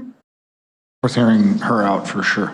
And I think in reading through the memo, I just kind of glanced through and read it again. It speaks directly to the points that affects Batavia's control locally, is what's said in the memo or in the actual resolution that's written. It doesn't try to specify these 10 things we don't like or these 3 we like. It's what affects Batavia. And that's the 2 statements that are in there, several times about threatening to strip away our local control from the mayor, the city council, and Batavia's citizens. And to me, that speaks to the things we don't like in the bill, or in bills, in multiple bills. And if we don't go after this, to me, in my mind, if we don't go after it for the things we don't like, we don't get it changed. We don't get it stopped. If we go in and say, well, yeah, we like this, and then we rely on the 3 people we can talk to and we can really put some pressure on from a constituent standpoint, how do we rely on that stopping that bill? They'll say, well, yeah, we're going to fight for this part of it, but the majority of it's going to go through, and we're still going to lose the control that we have. To me, we just need to oppose it so it doesn't get to that point. If the 3 good things that were in there or 5 good things that are in there we really like, we can go back to our representatives and say, hey, this is what we will agree with, and this is what we'll support. And if you can find the rest of the support in the legislature, you can get past that. But if we wait or we try to do something different with it, I'm afraid it's going to go through. It's going to be whatever gets decided after midnight, and they'll pass it. Just like stuff happens at the federal level, and you get to read the other 397 pages of it so you can figure out what's in it, because they weren't there the last time it was published, but it got passed at 2 o'clock in the morning. Because it happens in Springfield just like it happens in Washington. I agree. They can always bring back an amended House bill. That's what they do. It's their jobs. That's my thought. I agree with you. Oppose it. Alan, I want to clarify. Representative Hirschauer is only a co-sponsor on 5021, but obviously not on Senate Bill 3637 or on 5315. There isn't a co-sponsor for 5315. No. Has anyone reached out to the sponsor for I kept looking out as the solar bill of rights? Crazy? IMUA has been in contact with him, yes. Any good conversation, or? I don't think there's been any real productive conversation. I think there's been respectful listening. And I would like to just say Representative Hirschauer made herself available, and we had incredibly great discussions during the time that CEJA was being negotiated, and that I believe that the messages that she took back helped to make amendments to the language in CEJA before it was passed. So yeah. She does a great job of listening and trying to understand concerns. You'll find out Monday, but to me, that would be one of the reasons she might have co-sponsored. That was to try to get in the smaller circle that tries to make the decisions on what they're even going to propose for changes. Because if you're not part of that group, I don't think you're going to get listened to down there.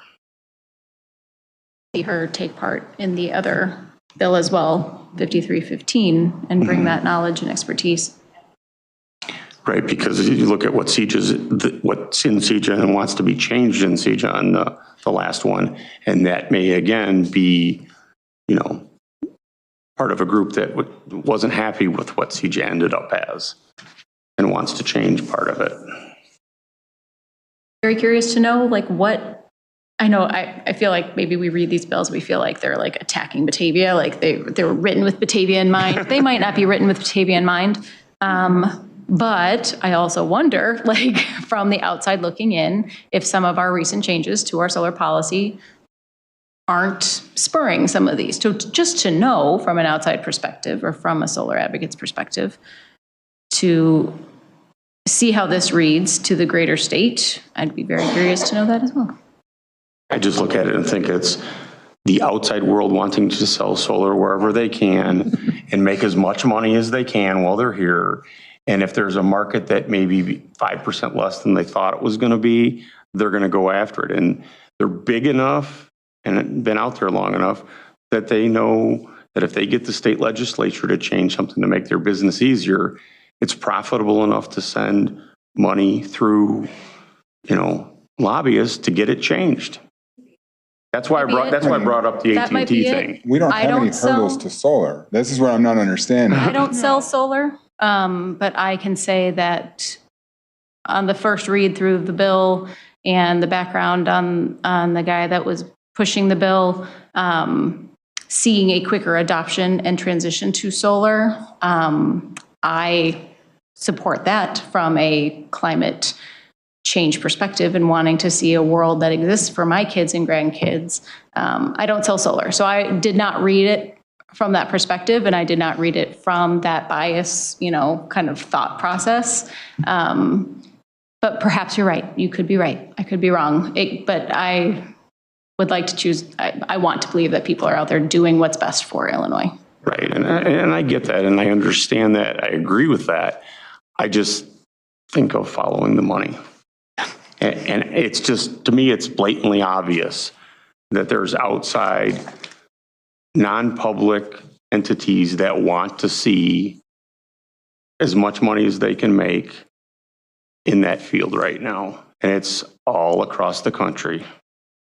What net metering does, automatically, is reduce the amount of time for the return on investments for the homeowner to be able to recoup the cost of their solar. So, but that also doesn't factor into what the impact to the local infrastructure is with regard to incorporating all of that, which is the discussion that you guys, had at the time that we decided whether to go to net metering or net billing.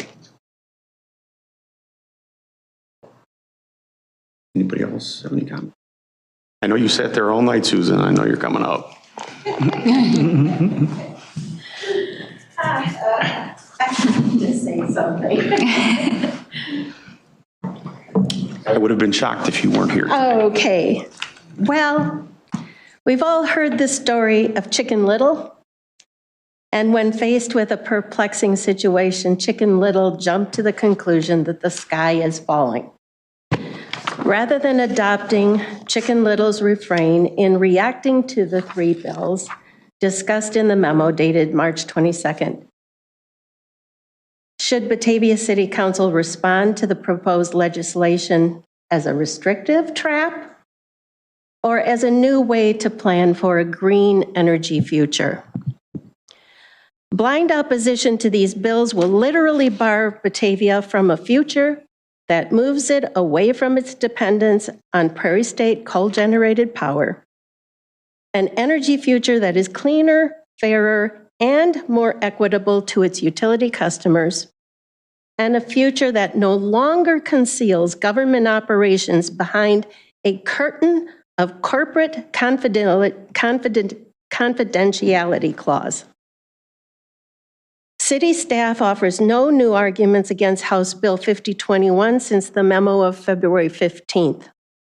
I again stand by the statements I made in response to that memo on February 19th. Please read the bill. It does not strip authority from the local city council to make utility decisions. It imposes a new requirement to go through the process of an integrated resource plan. That is no different than any kind of other requirement that is imposed on municipalities by the state law. It doesn't strip your authority. With regard to the transparency provisions of both House Bill 5021 and Senate Bill 3637, I can tell you where they came from. They came from people like me. They came from people in Naperville, residents in Naperville, who have worked for 5 years or more to get this legislation on the table because IMEA and NIMPA and the other agencies that run Prairie State behind a curtain of secrecy. That confidentiality clause cuts you off. You have not been given confidential information about Prairie State for 5 years, I was told.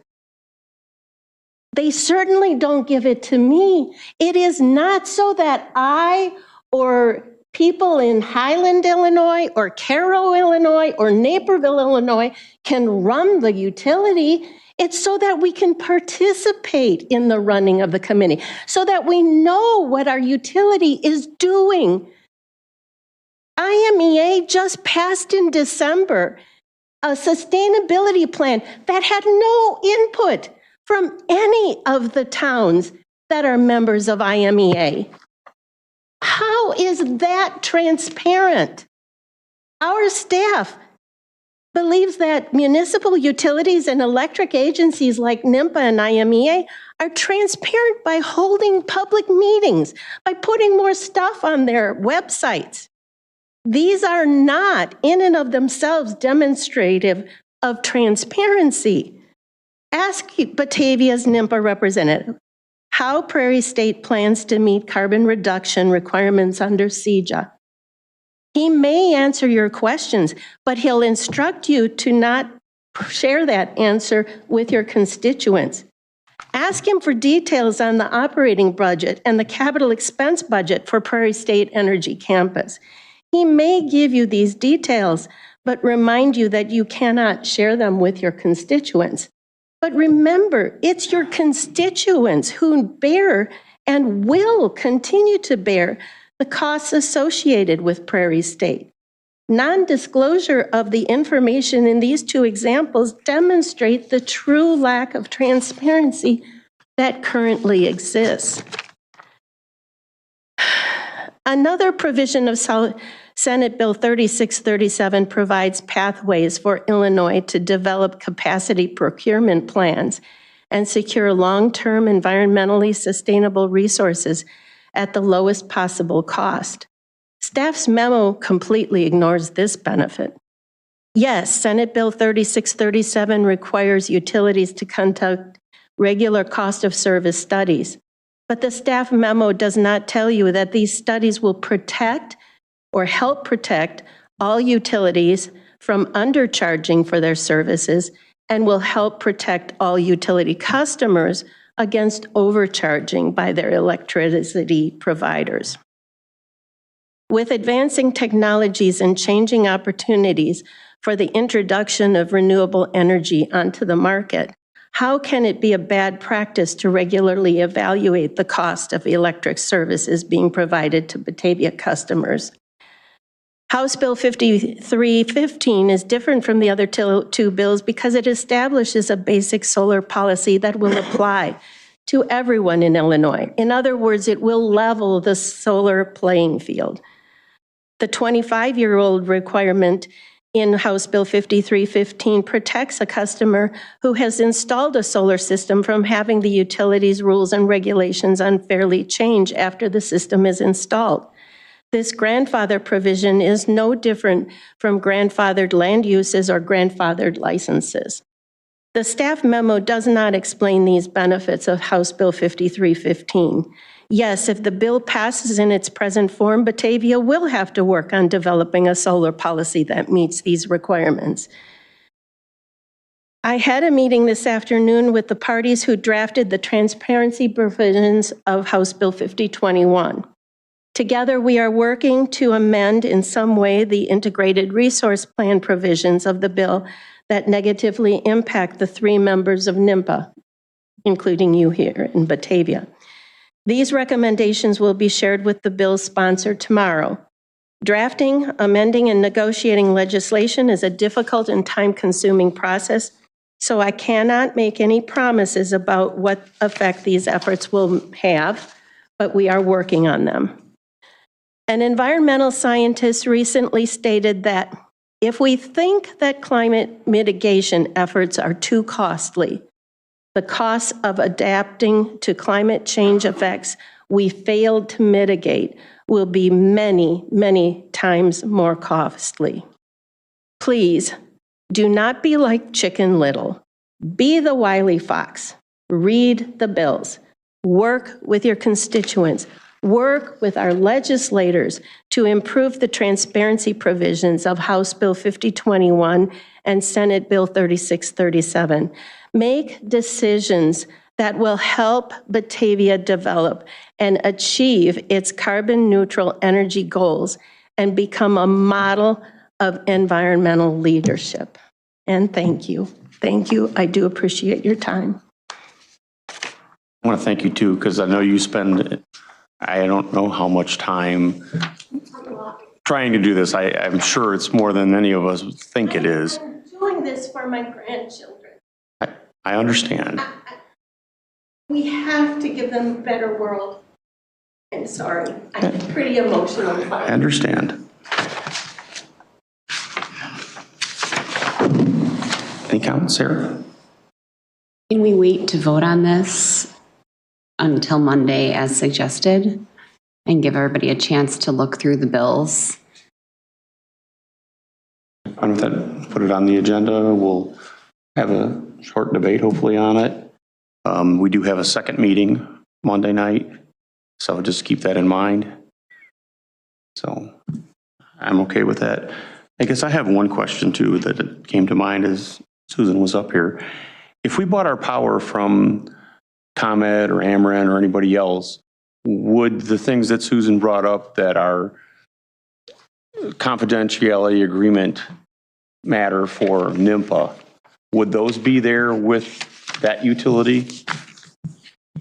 If we were to purchase from them on a public level, like their operating expenses, and all of that, their revenues. Well, they're publicly traded companies, so their books are open. Okay. And that's what the ICC is for too, so that consumers can complain to the ICC and get relief that way. We don't obviously we come to you. Right. You're our board. You're our ICC. Right. But there's a wall there. Could we put that on, have it on the agenda for the special committee of the whole? So we're not voting on something that will take an impact immediately, so we can have time on that. That would be my request. We agreed that we were going to do single items for those. So I don't want to back away from that and say we're going to move it to that, because that's going to be a discussion. I know that that's going to be a discussion, and I know there's going to be people here that are going to want to speak to that. So I don't want to mix them together. I don't want to add that to that. Okay, understood. And if we decide we don't want to take action on it, we cannot take action on it. You know, that's the reality. I just feel that we're being rushed here, that we're going to get some information on Monday and a few hours later be expected to vote on something. True, but I don't think that's very transparent. Right. Well, now the majority of this we've already discussed. This is the second time. I mean, a month ago we talked about it. There's a lot of questions that have been brought up tonight. And a whole 2 new bills to review. Yeah, that's true. 2 brand new bills that were just significantly amended.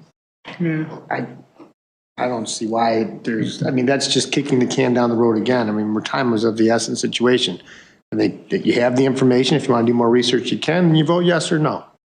And then we move on. I mean, I know what my position is. And I think that it's been expressed that whatever your position is, we got to make it, you have to make a decision, make your vote, because this could get passed. It could get without us doing anything. And then we just sit here, then there's nothing done, and then the bills are passed or amended. And then we have to adapt to it and deal with whatever comes out of it without stating opposition to the things we don't like that are in them. Again, that's my thing, is overall, there are more things in this that I don't like that affect us and are going to affect every one of our ratepayers than the majority or the minority of what's in there that I actually agree with. Our normal procedure has been that we bring things through the committee of the whole and then vote if we want to advance it to the council. In this case, I don't agree with changing that procedure. So vote on it right now. Vote on it tonight. Let's vote. We can vote on it and see whether it goes to council then with a positive or a negative recommendation. Just prevent it from being on consent agenda, basically.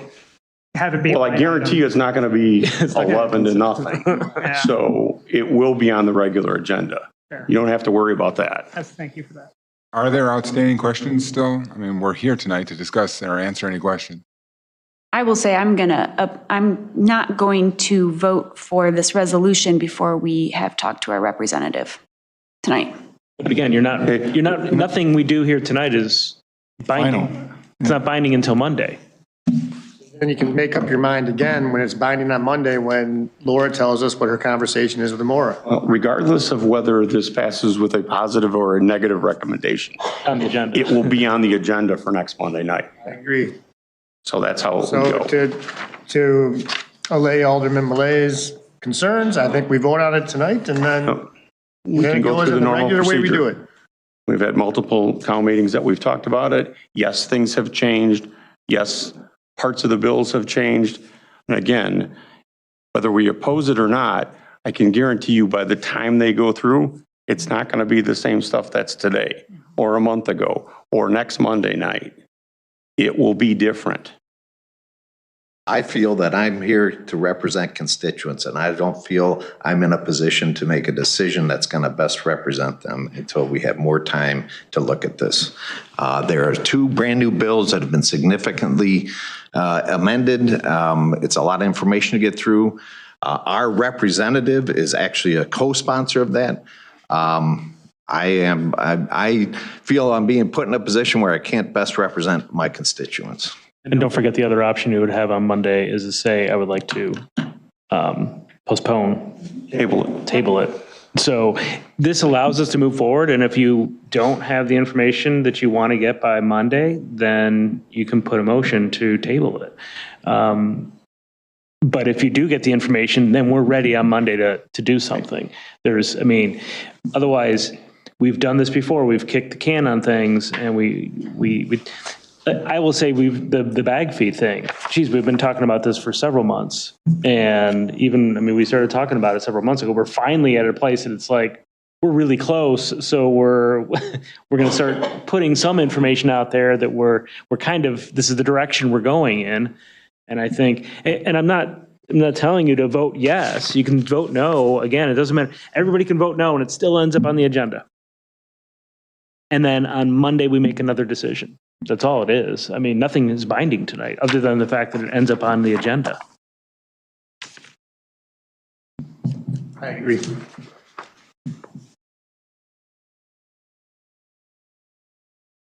We're done with discussion. I will make the motion that we recommend to council resolution 2024-043R, opposing the 103rd General Assembly House Bill 5021, Senate Bill 3637, House Bill 5315, and any other bills that may be amended to restrict the city's ability to solely govern its municipal electric utility. Second. Motion by Wolf, second by Solfa. Roll call, please. Baraza, Lancy, Aye.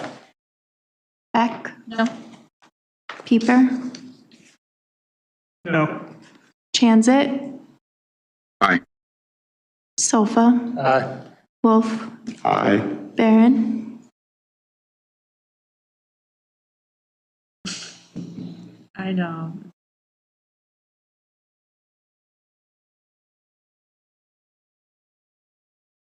Lehman, No. Ayazi, Malay, No. Ewer, Aye. Saran, Vogelsinger, No. So it's 5-6. Negative recommendation will go on the council agenda for Monday night. And we'll await the report back about the visit with Urshauer, and then we'll have that to roll into what we've discussed on Monday night. The most positive outcome is that these bills just change so much in our favor.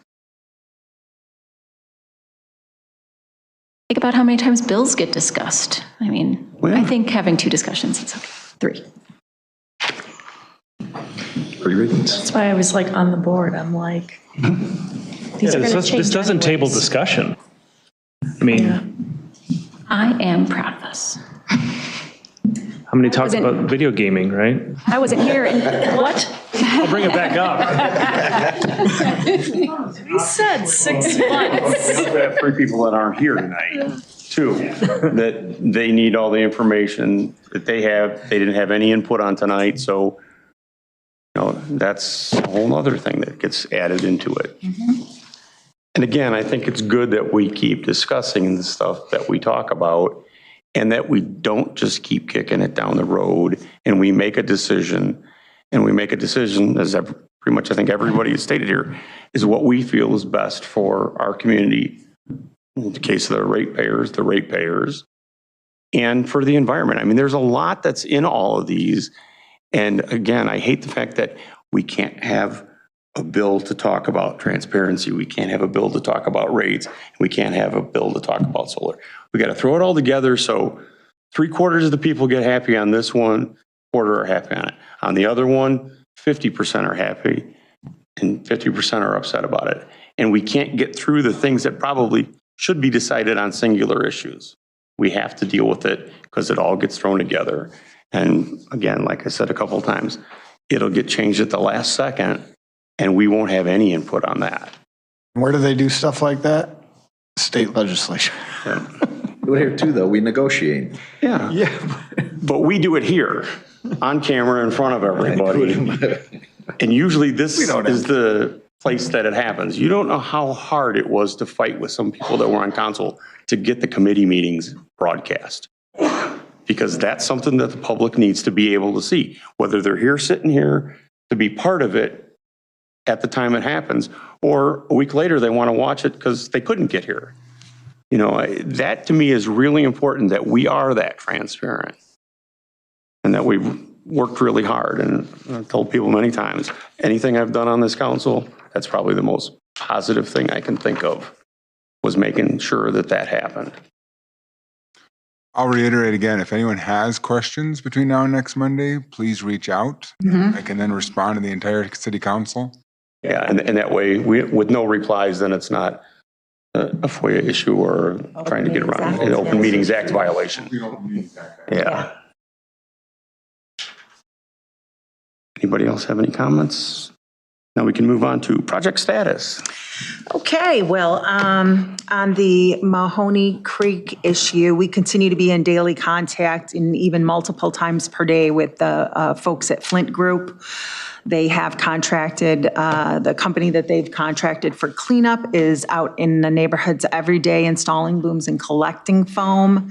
We still continue to receive notice that there is incidents of foam collecting in certain areas. We also have a once per week call that includes representatives from Flint Group, their environmental consultants, our environmental consultants, the IEPA and Kane County Health Department. And Flint Group is going to be working with Kane County Health Department to develop a communication and sampling protocol for those who have private wells to make sure that we get those tested. And I just want to give a shout out to the team that I've been working with most closely on this, Lori Botterman, our communications manager, Gary Holm, Max, and Mike Kamen in GIS has provided so much useful information for us. And then also our consultants, GZA, even though they both had long planned spring breaks, they are still contacting us and having conversations with us to assist us through all of this. In community and economic development, HR Green, who's doing our permit fee study, is wrapping up the project, and we anticipate final reports will be coming to us mid-April. The Plan Commission will have a public hearing on the draft of the downtown plan at their meeting on April 17th. After that hearing and their vote, then that will be coming to City Council for adoption. And on April 3rd, the Plan Commission is going to continue their deliberations on the proposed Ashton Ridge development, the Pulte project on the former Siemens Furnace property. And once they have voted on that, then that too will be coming to the Committee of the Whole for consideration. In fire, they have been conducting interviews for both the lieutenant and battalion chief positions. Those have actually been completed as of last week. And then the written portion of the full-time firefighter testing was completed. In police, the Board of Fire and Police Commission has officially opened up the process for a summer-fall police sergeant's promotional examination testing. And last Sunday, March 24th, the police department officers participated in a Touch a Truck car event being held at the VFW.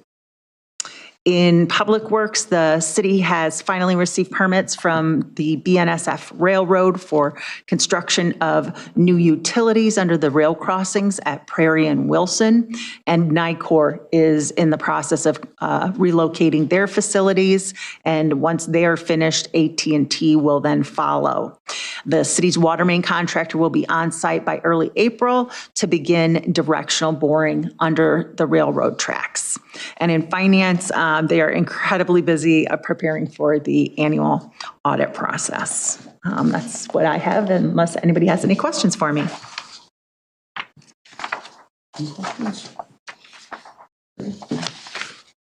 Then we have 13 as other. Anybody have any other? I just wanted to take a quick minute. I'll probably mention it again at the city council meeting. Leah and I went to the employee recognition breakfast last week, and the mayor was out of town and asked me if I would go, and I hadn't been to one in quite a while. And it was really nice to go and see, our employees, support each other that had been there when they did the, 10 years, how many people were there? I think the most was 35 plus for 3 employees, all the way to somebody that's been there for 5 years. And to see them celebrate their own and be there to be part of that was a kind of a cool thing that I hadn't been around in a while. So if in the future, if anybody gets an opportunity to go to those, it's really kind of satisfying to walk around, talk to people that I've known since, 40, 50 years that I've known in town as long as I've been here. And then also people that I've never met, the newer employees, go around, introduce yourself, talk to them. I just go out and I set my stuff down at a table and wait to see who sits there. And that's kind of the best way to, integrate into what's there. So I don't know if Lee wants to say anything. I thought it was really nice to be part of that and, and get to let them know. One of the things that I said to them was there's so many people that are behind doors or never public that are out there that never hear that they're really appreciated. We may hear it every once in a while, and it's hard to get that back to the employee that never leaves the wastewater plant or is always, in the background, that doesn't get public, adoration for what they do, but the things they do make this city function. And that was something that I got feedback on that I thought was really good, that, we as the elected officials need to be there and tell them those things so they know what, we think of them, what the public thinks of them, because I don't think they hear it enough. So I think that was really important to me to be there and be able to get that across to the people that I came in contact with. So it was great. Dan had his hand up. Got another Dan?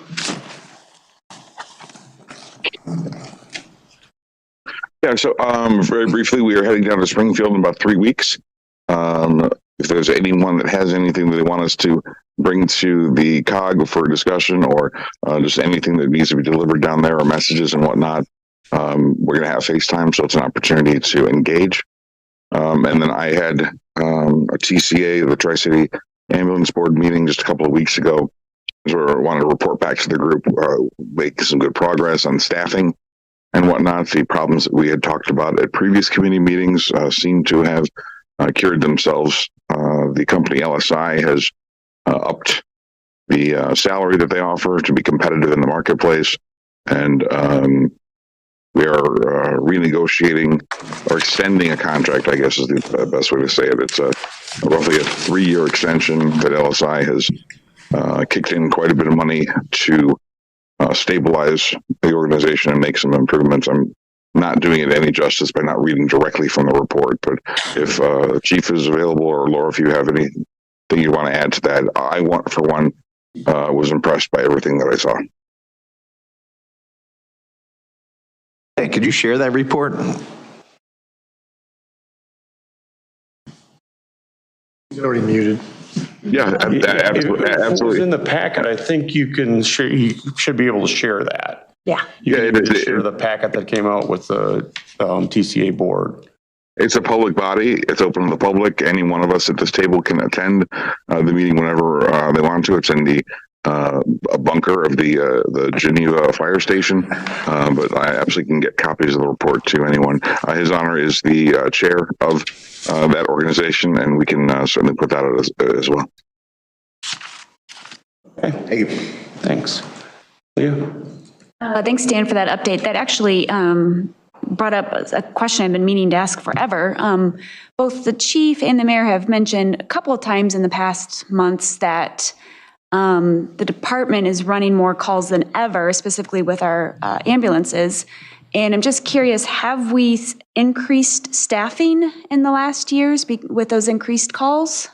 That's a great question. No, we have not, which is why in this year's budget, we have included a staffing study to take a look at not only where we're at today, but projections about 10 years out in the future to where we anticipate calls being. And so you can expect that in the next couple of weeks, we're going to be bringing that contract here to you for approval.